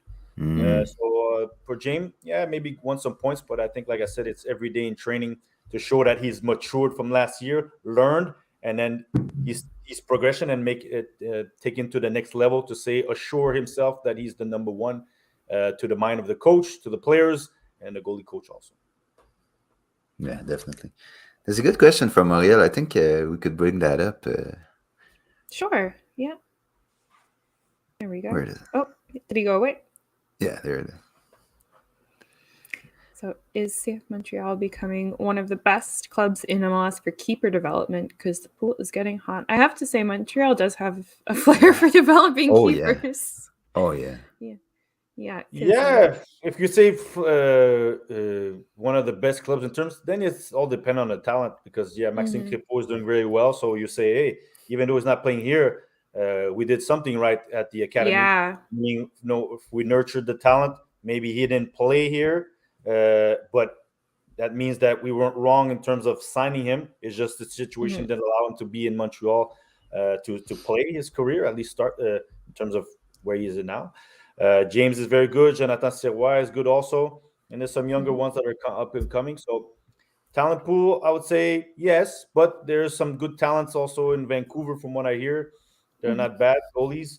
As maybe one of the reasons also Vancouver said, you know what, let's take the money because we have another guy who's 22 who's the next Crépeau for them. So now comparing to the league, it'd be interesting because there's not that many young goalies who play that often. If I go, it's Ochoa in Real Salt Lake. Yeah. Yep. Probably the youngest one who's playing. Okay. And there's another Gabriel one. Slolina. Yeah. He's in Chicago. He's very young. Yeah, but nobody's really seen him in MLS. We've just heard that he's really good and that probably is going to go to Europe. So, yes, right now, there's a lot of the good talent in Montreal. Is it enough to say that it's one of the best places that develops keeper? I don't know because most of the goalkeepers in the league are veteran goalkeepers. Now it's just Montreal is one of the places that probably allows young talents as goalkeeper to prosper and hopefully play for the CF Montreal for a long time.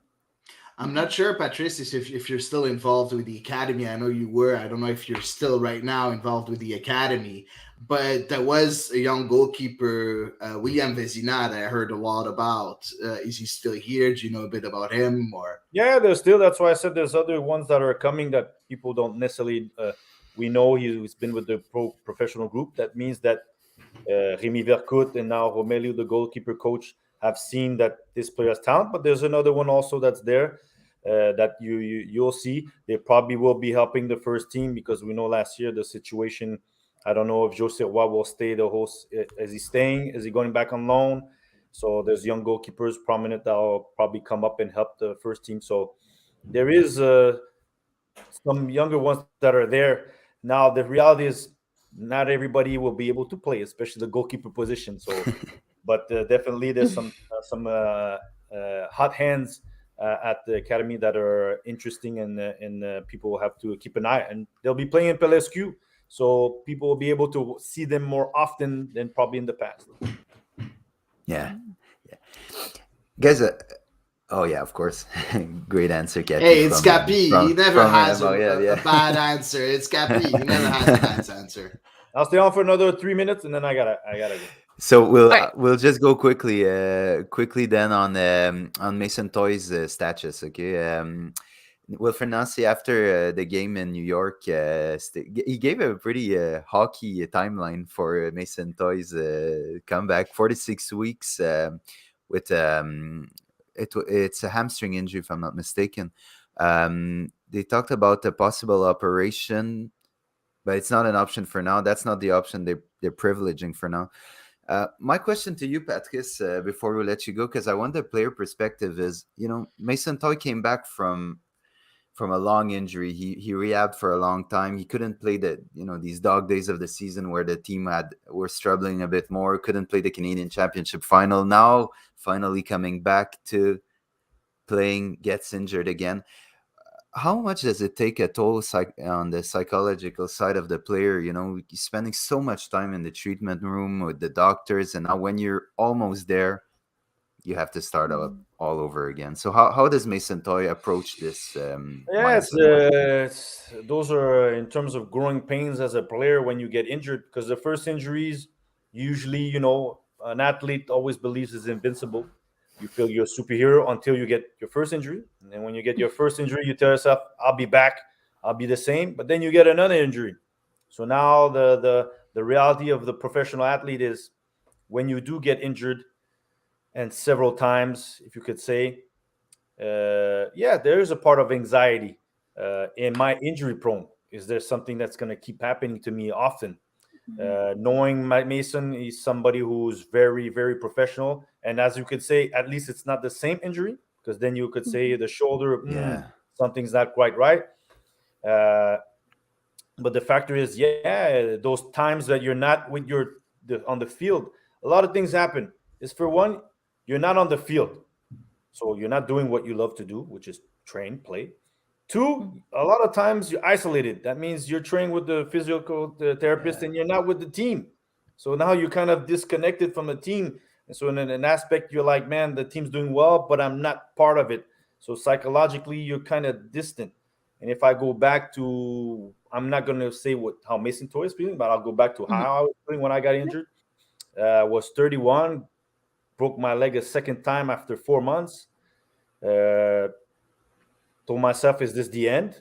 Will I be able to come back to who I was? And the second time they told me it was going to be 3 months before I start running again. So a lot of stuff starts playing. I had no more contract.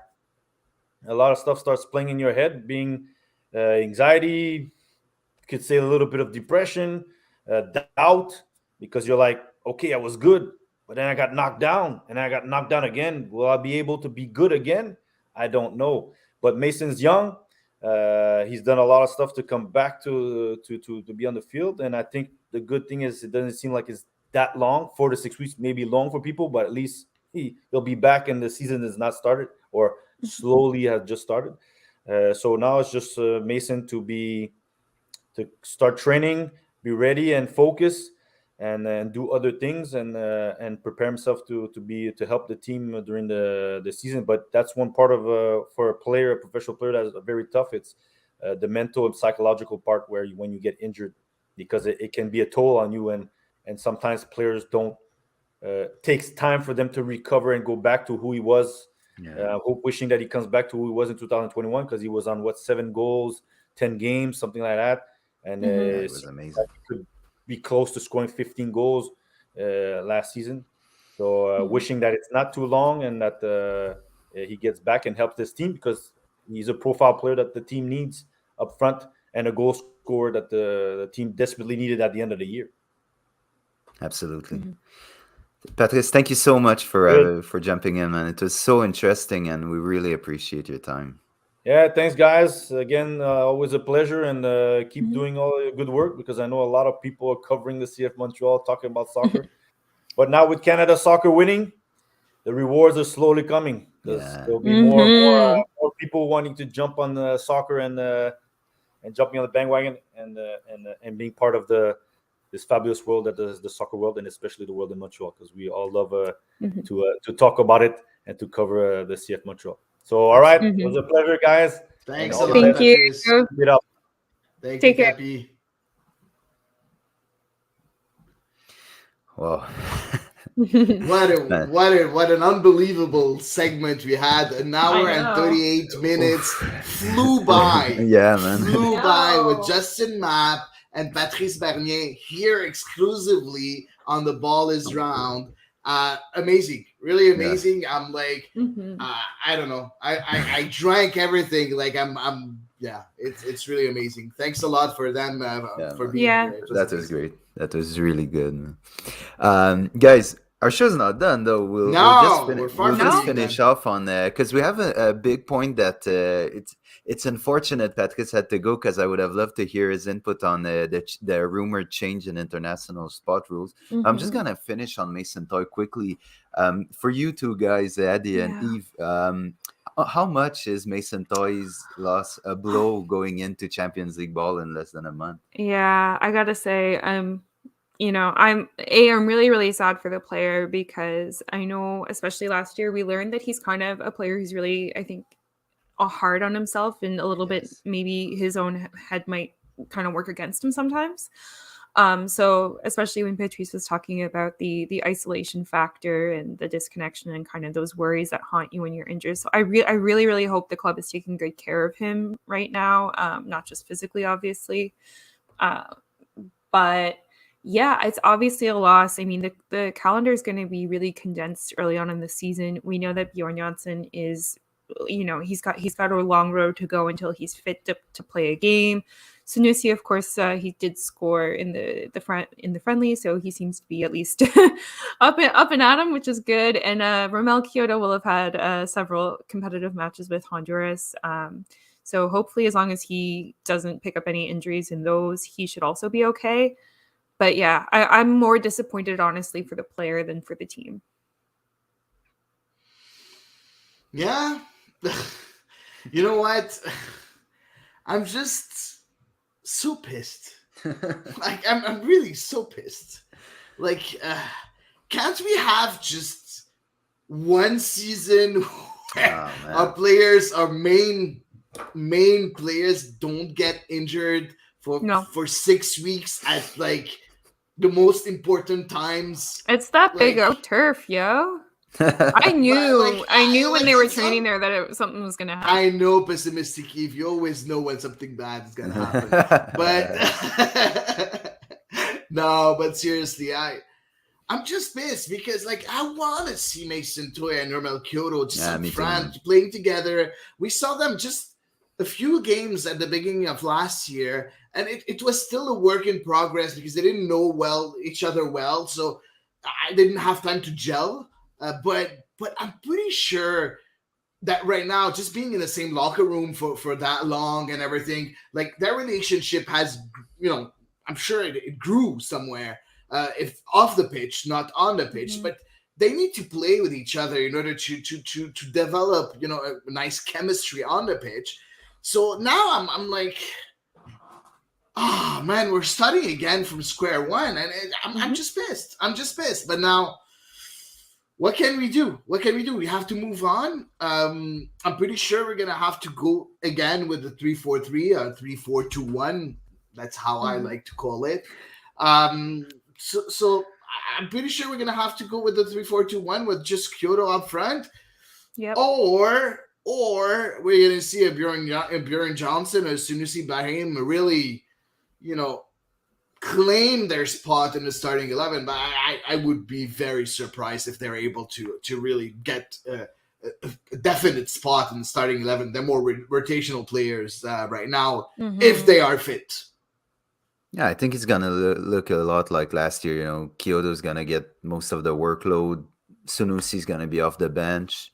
He can bring something a bit different than Kyoto. Sunusi has a bit of a different profile, and I think depth option would be Bjorn Janssen, but it's a bit thin going into Champions League football, and what's tough also is that you start playing a lot of games in short amount of time and at the start of a season, while usually it happens more at the middle or the end of the season with the Canadian Championship and this MLS schedule. There sometimes you have 3 games in 8 days, so it's gonna be tough, man. Injuries has always been a bit of our problem in Montreal, but it's just gonna continue, and now it's gonna be, you need to keep these fit players fit. Kyoto can't go down with an injury. He cannot. Nope. Put him in a bubble, do something, but Kyoto can't get injured, man. So, but what a shame for Mason Toy. I mean, he had been doing really well before his initial injury, and now it's just going on and on. So I just hope he will recover and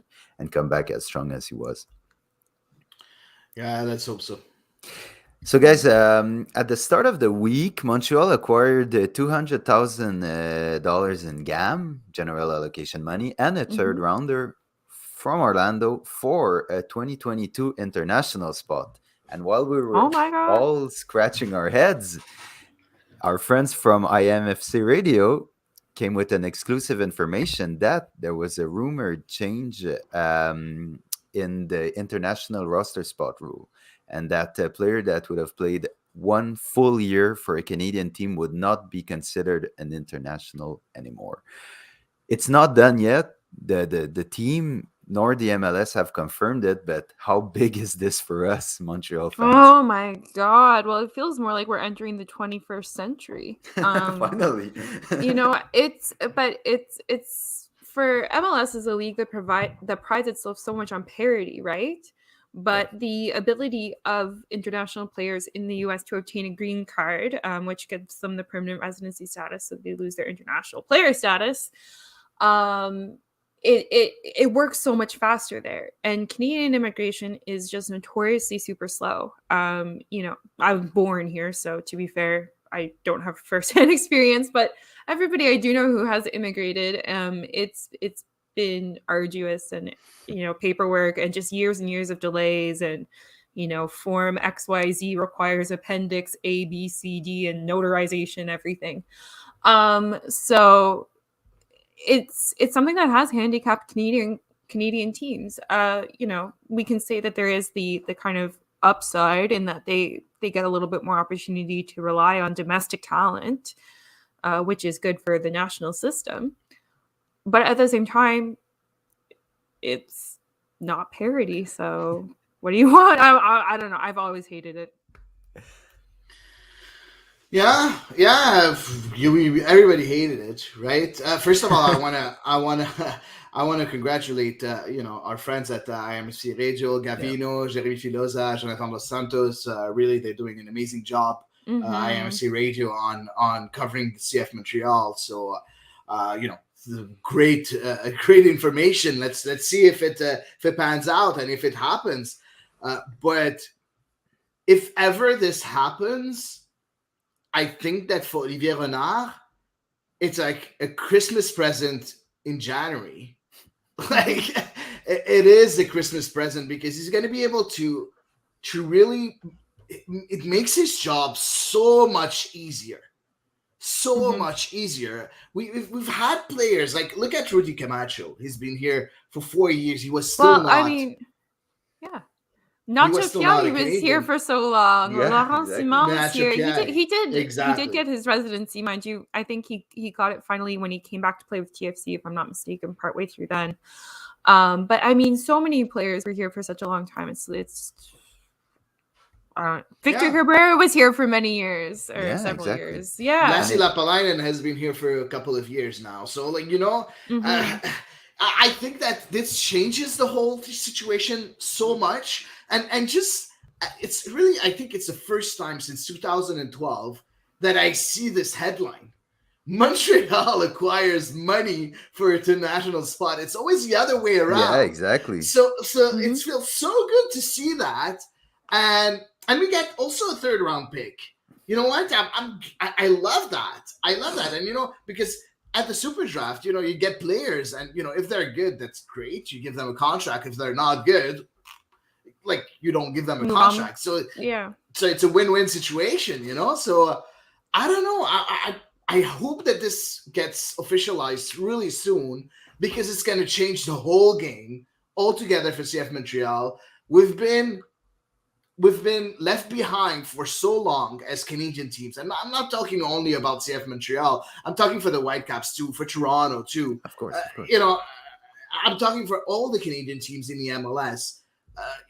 This is a great step forward for the MLS, saying, you know what, yes, we're an American league, but we welcome our Canadian friends. So that's I think a very good thing for the MLS and for the Canadian clubs. It's going to be interesting if this news does become official, if Canada Soccer go the same way, because now you need to field some Canadian players in Canadian championship games. So it's going to be like, bring out the papers. Okay, who's Canadian but not Canadian in MLS or in the championship? So it's gonna be cool to see. But one way or the other, it's positive because it's finally moving in the right direction, and it's been a long time coming for me. It should have been done like years and years ago. But here we are today. It's some good news, so we'll take it, right? Of course. Of Mhm. course we will take it. Like it's rare that we get some good news. So I'll take it. Yeah, guys, anything to add on this rumor change? No, well, wait and see, I guess, how it all shakes out. For sure. So, this being said, we have done part one of our show with Justin right. Mapp and Patrice Bernier as guests. It was amazing, and I'll throw it to you, Eve, for the best of social media. Which, unsurprisingly, is centers around the Canadian national team. Of course. Of course. So always. So to kickstart us, of course, it's all good vibes. You may call me pessimistic Eve, but I mean, how you tell me what negative I could find this week. I could not find one save my life, except for I guess the temperature in Hamilton. I'm sure So- you looked for any pessimistic tweets, but you Never. couldn't find any, right? Never. I should have gone to the US Twitter like Justin said, maybe. Alrighty. So starting off with CanMNT only, the amount of hype around the Canadian men's national team is so encouraging. More and more people are starting to take notice. Oh, I do have a pessimistic thought here, actually. Twitter today is on fire in regards to our roster release. So this was obviously, just prior to the national team game. And CanMNT only has friends who don't even love soccer asking, where are we going to watch the match on Thursday? This is big. So yeah, I do have a negative point. Go ahead. And I've talked about it before. I have a younger brother who's a massive soccer fan. He played in the provincial setup. He played at the youth levels and he played competitively. He, like with all the other provinces, however that works. Anyway, and, he's a massive Manchester United fan. He will listen to me talk about MLS at least, but he's basically a Euro snob. And I texted him today after the game and I said, are you still sleeping on our national team? And he said, yes. International soccer just doesn't do it for me. So, but that's very different. What can I do? It's not North American soccer. It's international soccer. So yeah. I'm pretty sure he doesn't like watching France against Germany either. Oh, no, he does. He'll watch the Euros. Yeah. Okay. North American international. No. He. I don't know. I don't know what he means. What was his answer to me? Ask him, Eve. Ask him. I had to come out with you guys. I told him I'm getting a DNA test.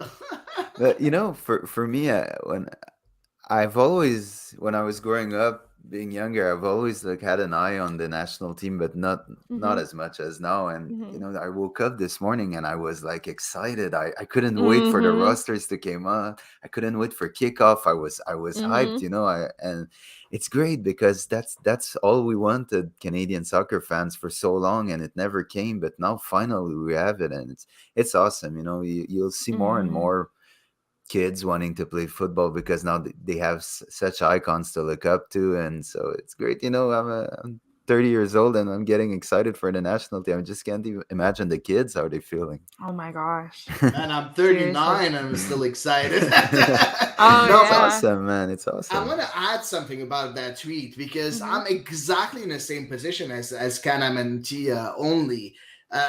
My friends, I'm not talking about my friends in soccer because I have made a lot of friends in soccer, but my friends that I know well before I started covering soccer, they're all big soccer fans. And all of them, I have brought them with me to Stade Saputo to show them a game. And they just go for one game and then, they like it and then they completely forget about it. They never watch another game. Right now, everybody's sending me texts. Everybody's sending me WhatsApps, asking me what's going on. Are they qualified? Asking me questions, going into the things. I just sent them the link for that podcast, and I know a few of them already joined, and we're here watching us live. So, cool. There is a hype, there is a buzz, like Joey Saputo likes to say, around the Canadian national team, and it shows, and it's amazing. It's a great time to be alive and to be a Canadian soccer fan. Yeah. Amazing. Yeah, definitely. Agree. Alrighty, moving on to Matt B. He says we play, and this was just following the game, obviously in Honduras. We played a CONCACAF style game in Honduras. We won in San Pedro Sula. C'est garder ce tweet et relisez-le encore et encore. So keep this Yeah. tweet and read it again. Read and it again, over and again, and and over. again and again and again. Yeah. Okay. Yeah, Yeah. I love this. I tweet. mean, yeah, that was the first time they'd won in Honduras in my lifetime. Same for you, Sam, True. because you're just a tiny bit younger than me. Yeah. No, we're living Unfortunately, the same we're a thing. senior member over here. Yeah. I was born back then, but yeah. No, but you know what? I say hi to Matt. He's a French Ontarian and a really nice guy. I had him a few times on one of my other pods. Really nice guy. Loves soccer. You know what? He's completely right, guys. We won in Honduras. Like, I never thought this would happen. So yeah. Amazing. But could you just put it back, Eve? Are you able to put it back? Sure. I just want to see it again for something. The start. We played a CONCACAF style game. Yeah. What I'll add is we played a CONCACAF style qualification since the start, and I think that's what played against us sometimes, is that we were always like Mr. Mrs. Nice Guy Girl every time. Kind of like a doormat. Yeah, and the other teams would play that CONCACAF style, like chippy, gritty, a bit dirty, a bit time wasting ish here and there, and we would always be the nice Canadians, or we won't go down in the penalty area unless someone breaks our leg, or we won't ever time waste and stuff. And it finally played against us. And I'm not saying cheating, but I'm saying CONCACAF is, in a way, it's refereed in a way, is taught in a way that I think Canada had not adapted to yet, and now we've definitely adapted to. And we go into these chippy games, we play a bit of that nasty, edgy game, and it serves us well. And the only the point of it is to qualify to Qatar. So the team seems to be in a whatever it takes mode. It's working so far. Yeah, definitely agree. Alrighty. Next up is Mahit, who says, the pass from Fraser, so obviously again referring to the game in Honduras, the pass from Fraser was incredible, but there aren't many players in the world who could control that ball and finish the chance on the run as well. So much work for David to do in that scenario, and he did it in 3 touches. That's what the truly elite players can do. That goal.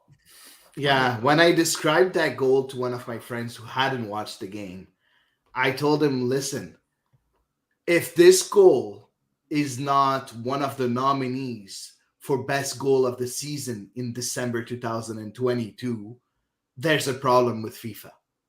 Or there's going to be some real good bangers this year. Exactly. Yeah, but like this goal is out of this world.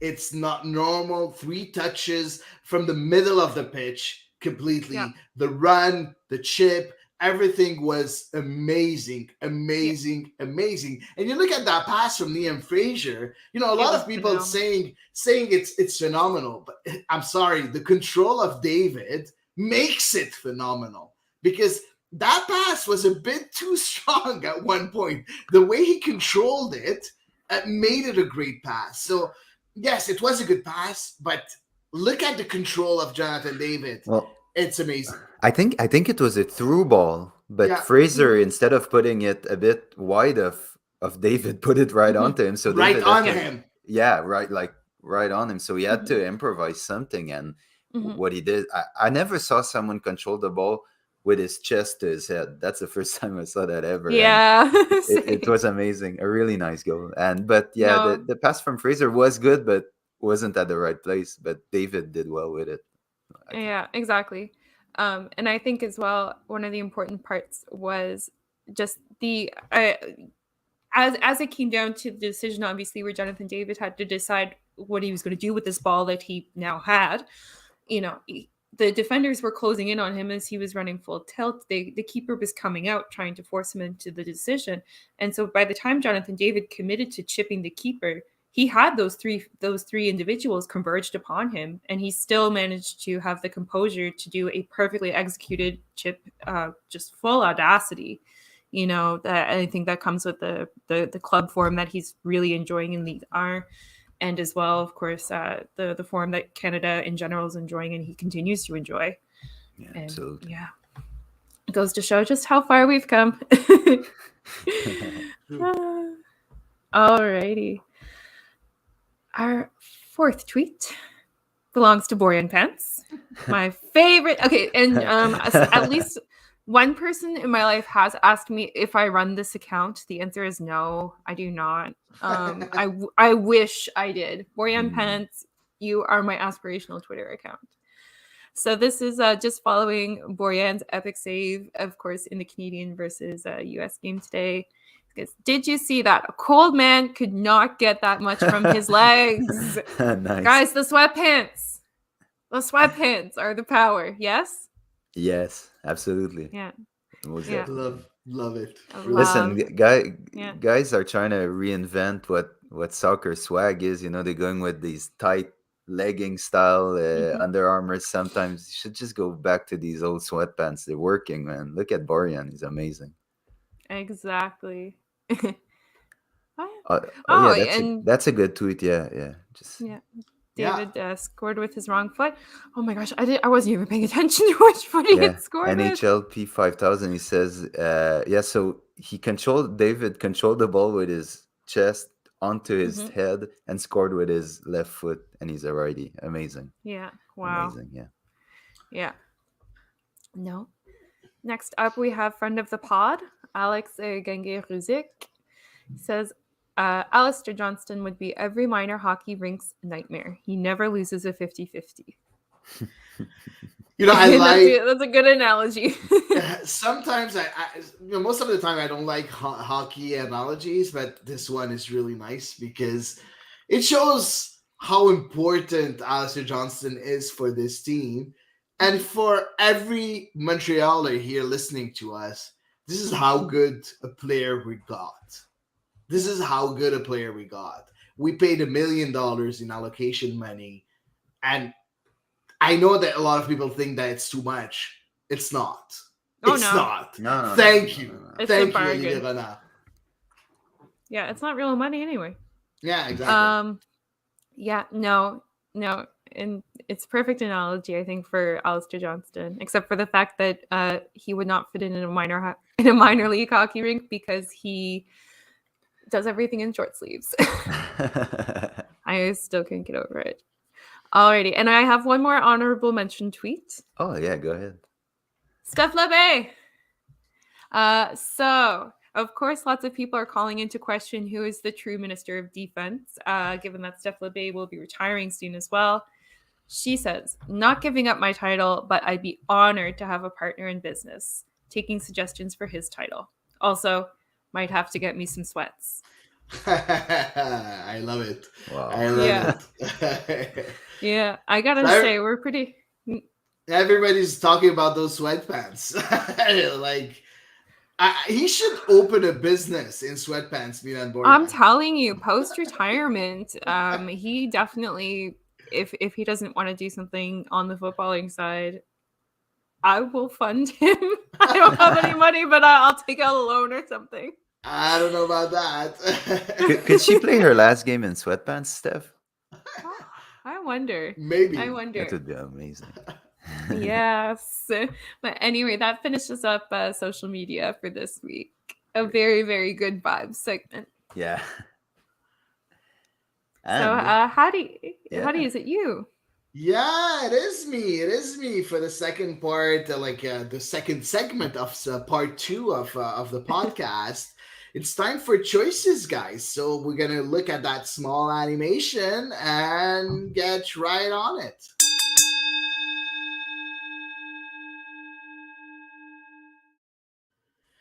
Okay, so I have choices for you guys. I wish, we had Justin and Patrice really, choosing with us too. But, I'm pretty sure, our fans are going to like this. Guys, you are John Herdman. you chose your squad for the last international window in March. You only have one spot left, and you're hesitating between an average Mark-Anthony Kaye, a player that's been in a national team mix-up and played today, Liam Fraser, but that's not getting any minutes in Toronto. Or He's not playing in Toronto anymore. He's in Belgium. Liam Fraser? Mm-hmm. He's in Oh, Belgium, really? yeah. He's not in Belgium? In the, Okay, in the sorry. second division. Oh, really? I forgot about that. Oh, man. I don't know what's wrong with me today. It Bjorn still works Johnson anyway, being it an still works. American, Yeah. Liam Fraser being in Toronto. No. I don't know about that. So, whatever. It's something. Oh. I'm sure it's my COVID thing talking. Oh, but whatever. no. I had to give an excuse. Okay, so Anthony Kaye, who's been average in Colorado, Liam Fraser not playing in the second division in Belgium. Okay. He's still not playing wherever he is. He's still not playing. Or Rida Zuhir, who has played a couple of games with CF Montreal, did well, and is still getting minutes and seems promising. Who would you choose? Sam. I know. No, that's easy. I'll go with Mark-Anthony Kaye. You know, Same. yeah. He'll get he'll get better from here. And I mean, I get what you're doing with Zuhair, but not yet. He'll get his chance. I'm sure he will be there one day, but not yet. And Fraser, you know, nothing against the player. I just like Kaye a bit more. I think Kaye was just not playing well today against the States, but when he's on his game, he's excellent. So Mark-Anthony Kaye for me. Might have maybe been rusty. But no, I would also go with Mark-Anthony Kaye. I think dressing room chemistry is really, really, really important part of this squad. And he's obviously a part of that chemistry. So I agree that Rida Zuhir probably will have a place eventually, but in an important qualification window, particularly given the March window may well be the window where Canada officially qualifies. Stick with your known values. Yeah, but you know what? You know, you look at the players that were chosen by John Herdman right now. You have players that were chosen that will not get any minutes. You know, it doesn't seem like they're going to get any minutes. Like if you look at Derek Cornelius didn't get any minutes this time around. Gutierrez didn't get minutes any this time around. Donnie Henry didn't get any minutes yet. So, you know, yes, okay, they're important, but don't you think? I think that it's important to give a young, promising player, you know, that spot on the bench where he's not going to play, but he's going to know what the feeling is to be. To be along with the Canadian national team squad, and for me, that's important. And we've seen that in the past in World Cups and stuff like that, where the 23rd man was a player that was really young, but that was here for the experience of it all. Mm-hmm. I'm not sure if Rida Zuhir in the landscape of it all Canadian soccer.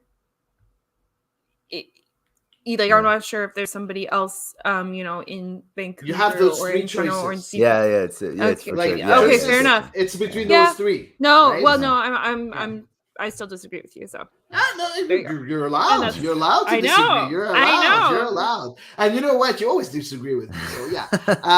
So that's the first thing.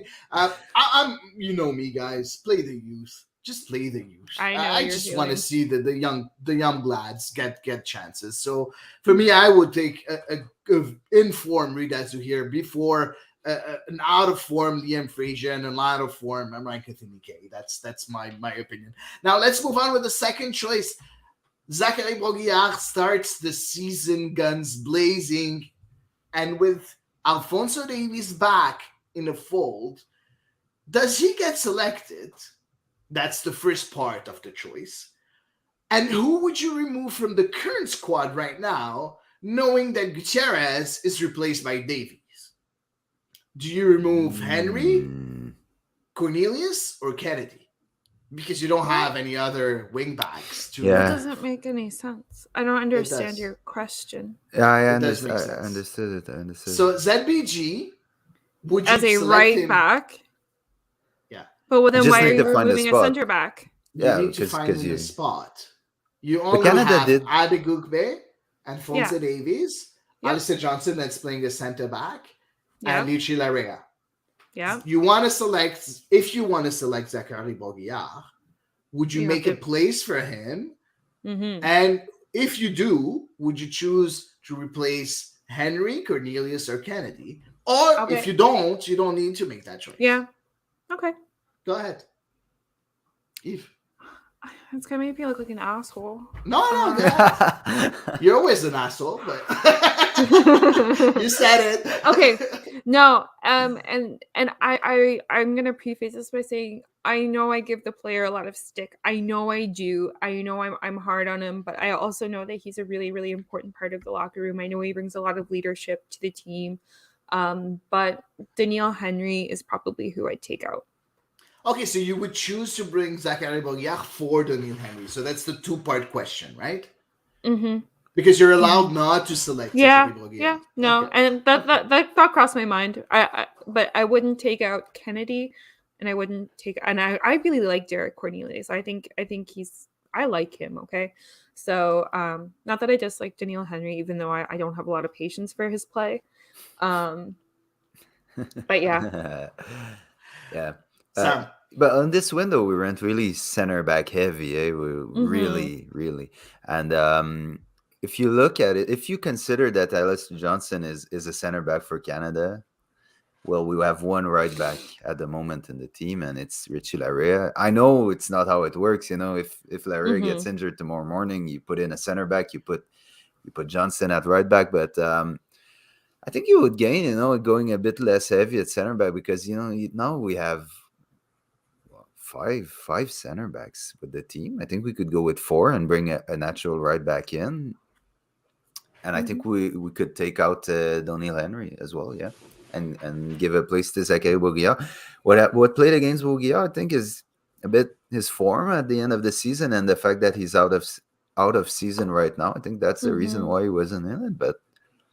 For sure, for sure, Gutierrez won't be in the next window because Davies will be back. So it makes sense to bring Bourguillard. Yeah, I think so. But at one condition, and you said it, that he starts the season well, because if he starts the season he finished it in Montreal, I don't think it's not a conversation. Yeah, of course, it's not a conversation for sure. You know what, guys? I think I'm gonna be the mean one.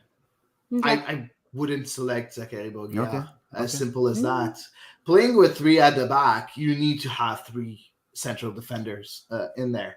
And yes, you have Alistair Johnson that's able to fill in as right back. And I think that Zachary Bourguillard, the ups and downs of Zachary Bourguillard in the past couple of years, he needs to have some consistent, very good performances for a whole season. For me, as a head coach, if I was a head coach, to consider him again in a Canadian national team, I don't know. I'm not happy about what I've seen from Zachary Bourguillard, and it's not whenever he's gonna have like 3 or 4 good games that I'm gonna go and again shuffle all my choices from before and just make a place for him. But he did. Yeah, go ahead. No, I was gonna say he did get selected last year, though. Yeah, he did. Kind of late in the season when he wasn't in particularly great form. Yeah. Right.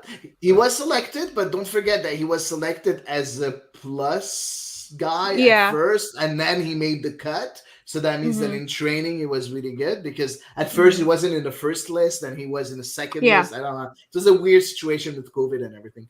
But no, for me, I know you guys don't like to Daniel Henry, but he played well. The last few times with the Canadian national team. So he didn't make it to the halftime whistle versus Mexico.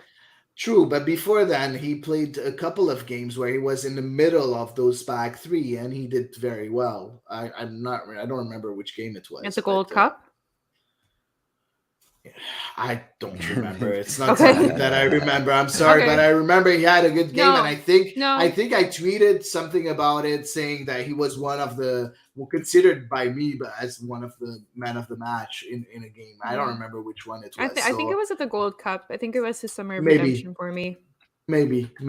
Yeah. So but then that all came crashing down. I like him in the. I like him in the middle of that back three. I think he does a good job there. Now let's move on with the next choice, guys. As you know, Mason Toy is injured. Do you go with Kyoto Lassie up front, or do you go with Kyoto Johnson, knowing that you prefer Sunusi as a late sub? So you were with Nancy. You have a choice between Kyoto Lassie, Romel Kyoto, Lassie Lapalainen, or Romel Kyoto and Bjorn Johnson. Who would you choose, Sam? Your turn to start. Do we take them? Do we take them at current level of fitness, or we assume they're like both 100%? You know, whatever you want. Because I would have liked to give a run of, because Lassie, I think he's at 100% a left winger and 0% any other position. So if you say he teams up with Romel up front, I don't think he should. So but Johnson now he just started training again, and he doesn't feel 100% yet from COVID. So, and we know these symptoms can linger for a while. So I think by default I would say Lassie, but let's say, I know it's not, we're playing choices, but let's say both are 100%. I think I'll go with Janssen and give him a run. New season, go ahead, prove your point to Wilfred, and he is a striker, which Lassie isn't. I've seen Lassie play one decent game up front. It was when he came in against Toronto. In the final of the Canadian Championship in Toronto, Mavinga couldn't keep up with him. That 2020. 2019. Yeah. 2019. Yeah, that's the only good game I saw him play up front. It was Wilmer Cabrera was coaching, and he decided Lassie was a striker. So that's good old risky Wilmer. Yeah, so that's So Lassie, but with that point made. Okay. Eve, do I have to pick one? Yeah, no choice. You know what? I think I'm kind of the same frame of mind. If the two of them are at the same level of fitness, I'm gonna throw Bjorn a bone, because I agree that Lassie at striker has not been a particularly conclusive experiment. Bjorn Johnson is supposedly a striker and has like a resume that describes him as a striker, and he at least is talking the talk, like he wants to prove himself and wants to find his place again in the squad. I don't necessarily think his profile next to Romel Kyoto is like the best, because I think Romel Kyoto can do hold up play just fine by himself. But I'll throw Bjorn Johnson a bone if he's in shape. Obviously, if we have to take his recovery into perspective, then it's not even a discussion. It's going to have to be Lassie. Yeah, I'm leaning towards Bjorn Johnson. You know what? I was at the presser, and poor guy, what he went through. I can't believe he had to do one. I feel really bad that he had to do a presser. Maybe ask for it. He wanted to. Yeah. He wanted to. And you know what? Okay. And just hearing him say, I want to go back with the national team, the Norwegian national team, saying that, I scored everywhere I went again. I'm sure I can score again.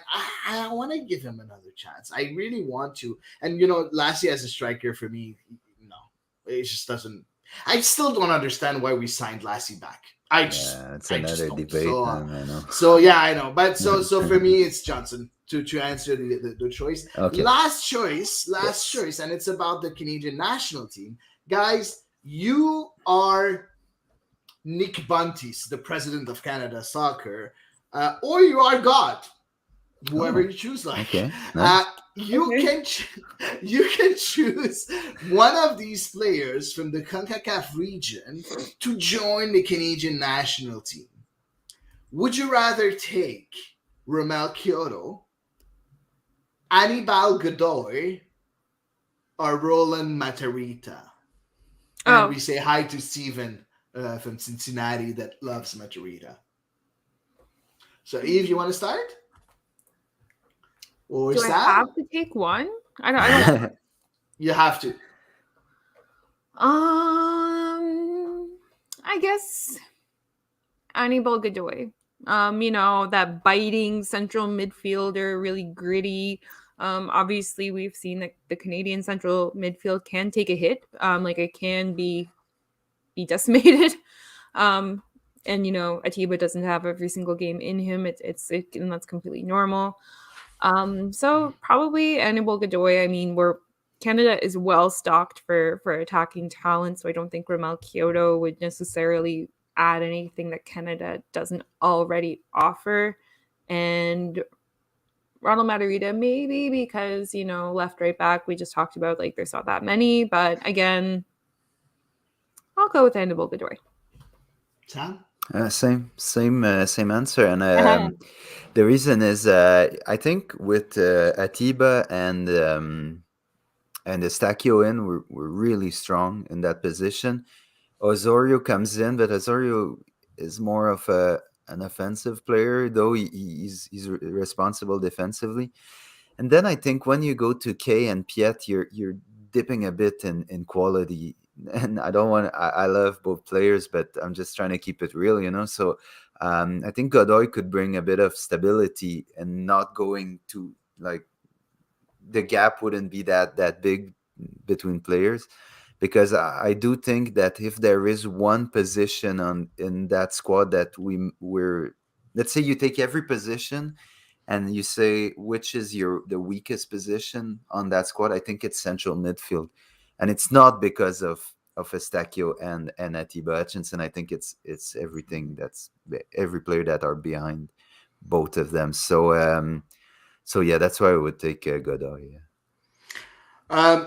I'm not going with you guys again. I'm going with Romel Kyoto because I think that Romel Kyoto is a more effective Lucas Cavallini in our squad. So Yeah, I love Lucas Cavallini. He's a good guy. He's had some trouble with injuries, but for me, Romel Kyoto brings exactly the same thing as Cavallini, but he's a bit more gifted. And yes, you have Ugbo, that's amazing, but we always have 4 strikers that are called up. So you have David, you have Larin, and Cavallini and Ugbo. So I would take Romel Kyoto over Cavallini anytime. So for me, in the midfield, I think we have so much talent. And you talk about Samuel Piet, but we said it last week with all the young guys that are really, knocking on the door. And I think we have so much talent in the midfield that we don't need that veteran player like Anibal Godoy. That we have enough midfielders in my opinion. We didn't this window, but usually we do. So I'll go with Romel Kyoto, and for me, he could be a very, very big part of the Canadian national team if we were God and if we were able to do that. Just jumping on the Canadian national team. One last point. Mexico drew today. 0. Yeah. Huh? What? Are you talking about the current match? Yeah, 0-0 against 0-0. Costa Rica. Exactly. And Panama won 3-2 against Jamaica. So that's really nice because right now Canada has 4 points, is 4 points ahead of the United States and Mexico, and 5 points ahead of Panama, who's in 4th place, and 9 points from 5th place Costa Rica. Yeah. So one more win, and we're in the top 4. And we're either directly qualified or we're going through the qualification process against another confederation. So that's pretty messed up. I never thought this could happen. Never. I gotta say, it really is all shaking out Canada's way this cycle. It's like the perfect storm. Every time we play, everything just falls in our way, and it's amazing. Knock on wood. Yeah, man. And Chan saying it's crazy that we will have a full rested Estacio and Atiba next game. Everything's going well in the Canadian soccer realm, if I'm allowed to say. So very it's happy. amazing. Yeah. So, Hady, that closed out choices. Yeah, that's it for choices. I hope you had fun. You didn't seem to struggle that much No, today, so No, but it's okay. It's okay. Sometimes I leave the show with a headache, so it's okay. It's yeah. okay for this one. Yeah, it's like that clarity that a win gives you sometimes. It's just easy. Yeah, yeah, guys, it was an amazing show. I loved every minute of it. It was fantastic to have Patrice Bernier and Justin Mapp, these two Montreal soccer icons that hopped into the show. Really lucky, and I was happy to spend these 2 hours and so with you guys, Hedy and Eve. Thank you very much. really nice. I had fun too. Thanks a Me lot too. for being here, guys. It's always fun to discuss soccer with you guys. Yeah. So Yeah. shout out to Patrice, shout out to Justin, shout out to CanFC for the platform, and to all of you listeners. We're very happy that we can get in touch with you all week and that you join in on the day of the show and participate. It's awesome. And until then, have a great week, and we'll see you in 7 days' time for another episode of The Ball is Wrong.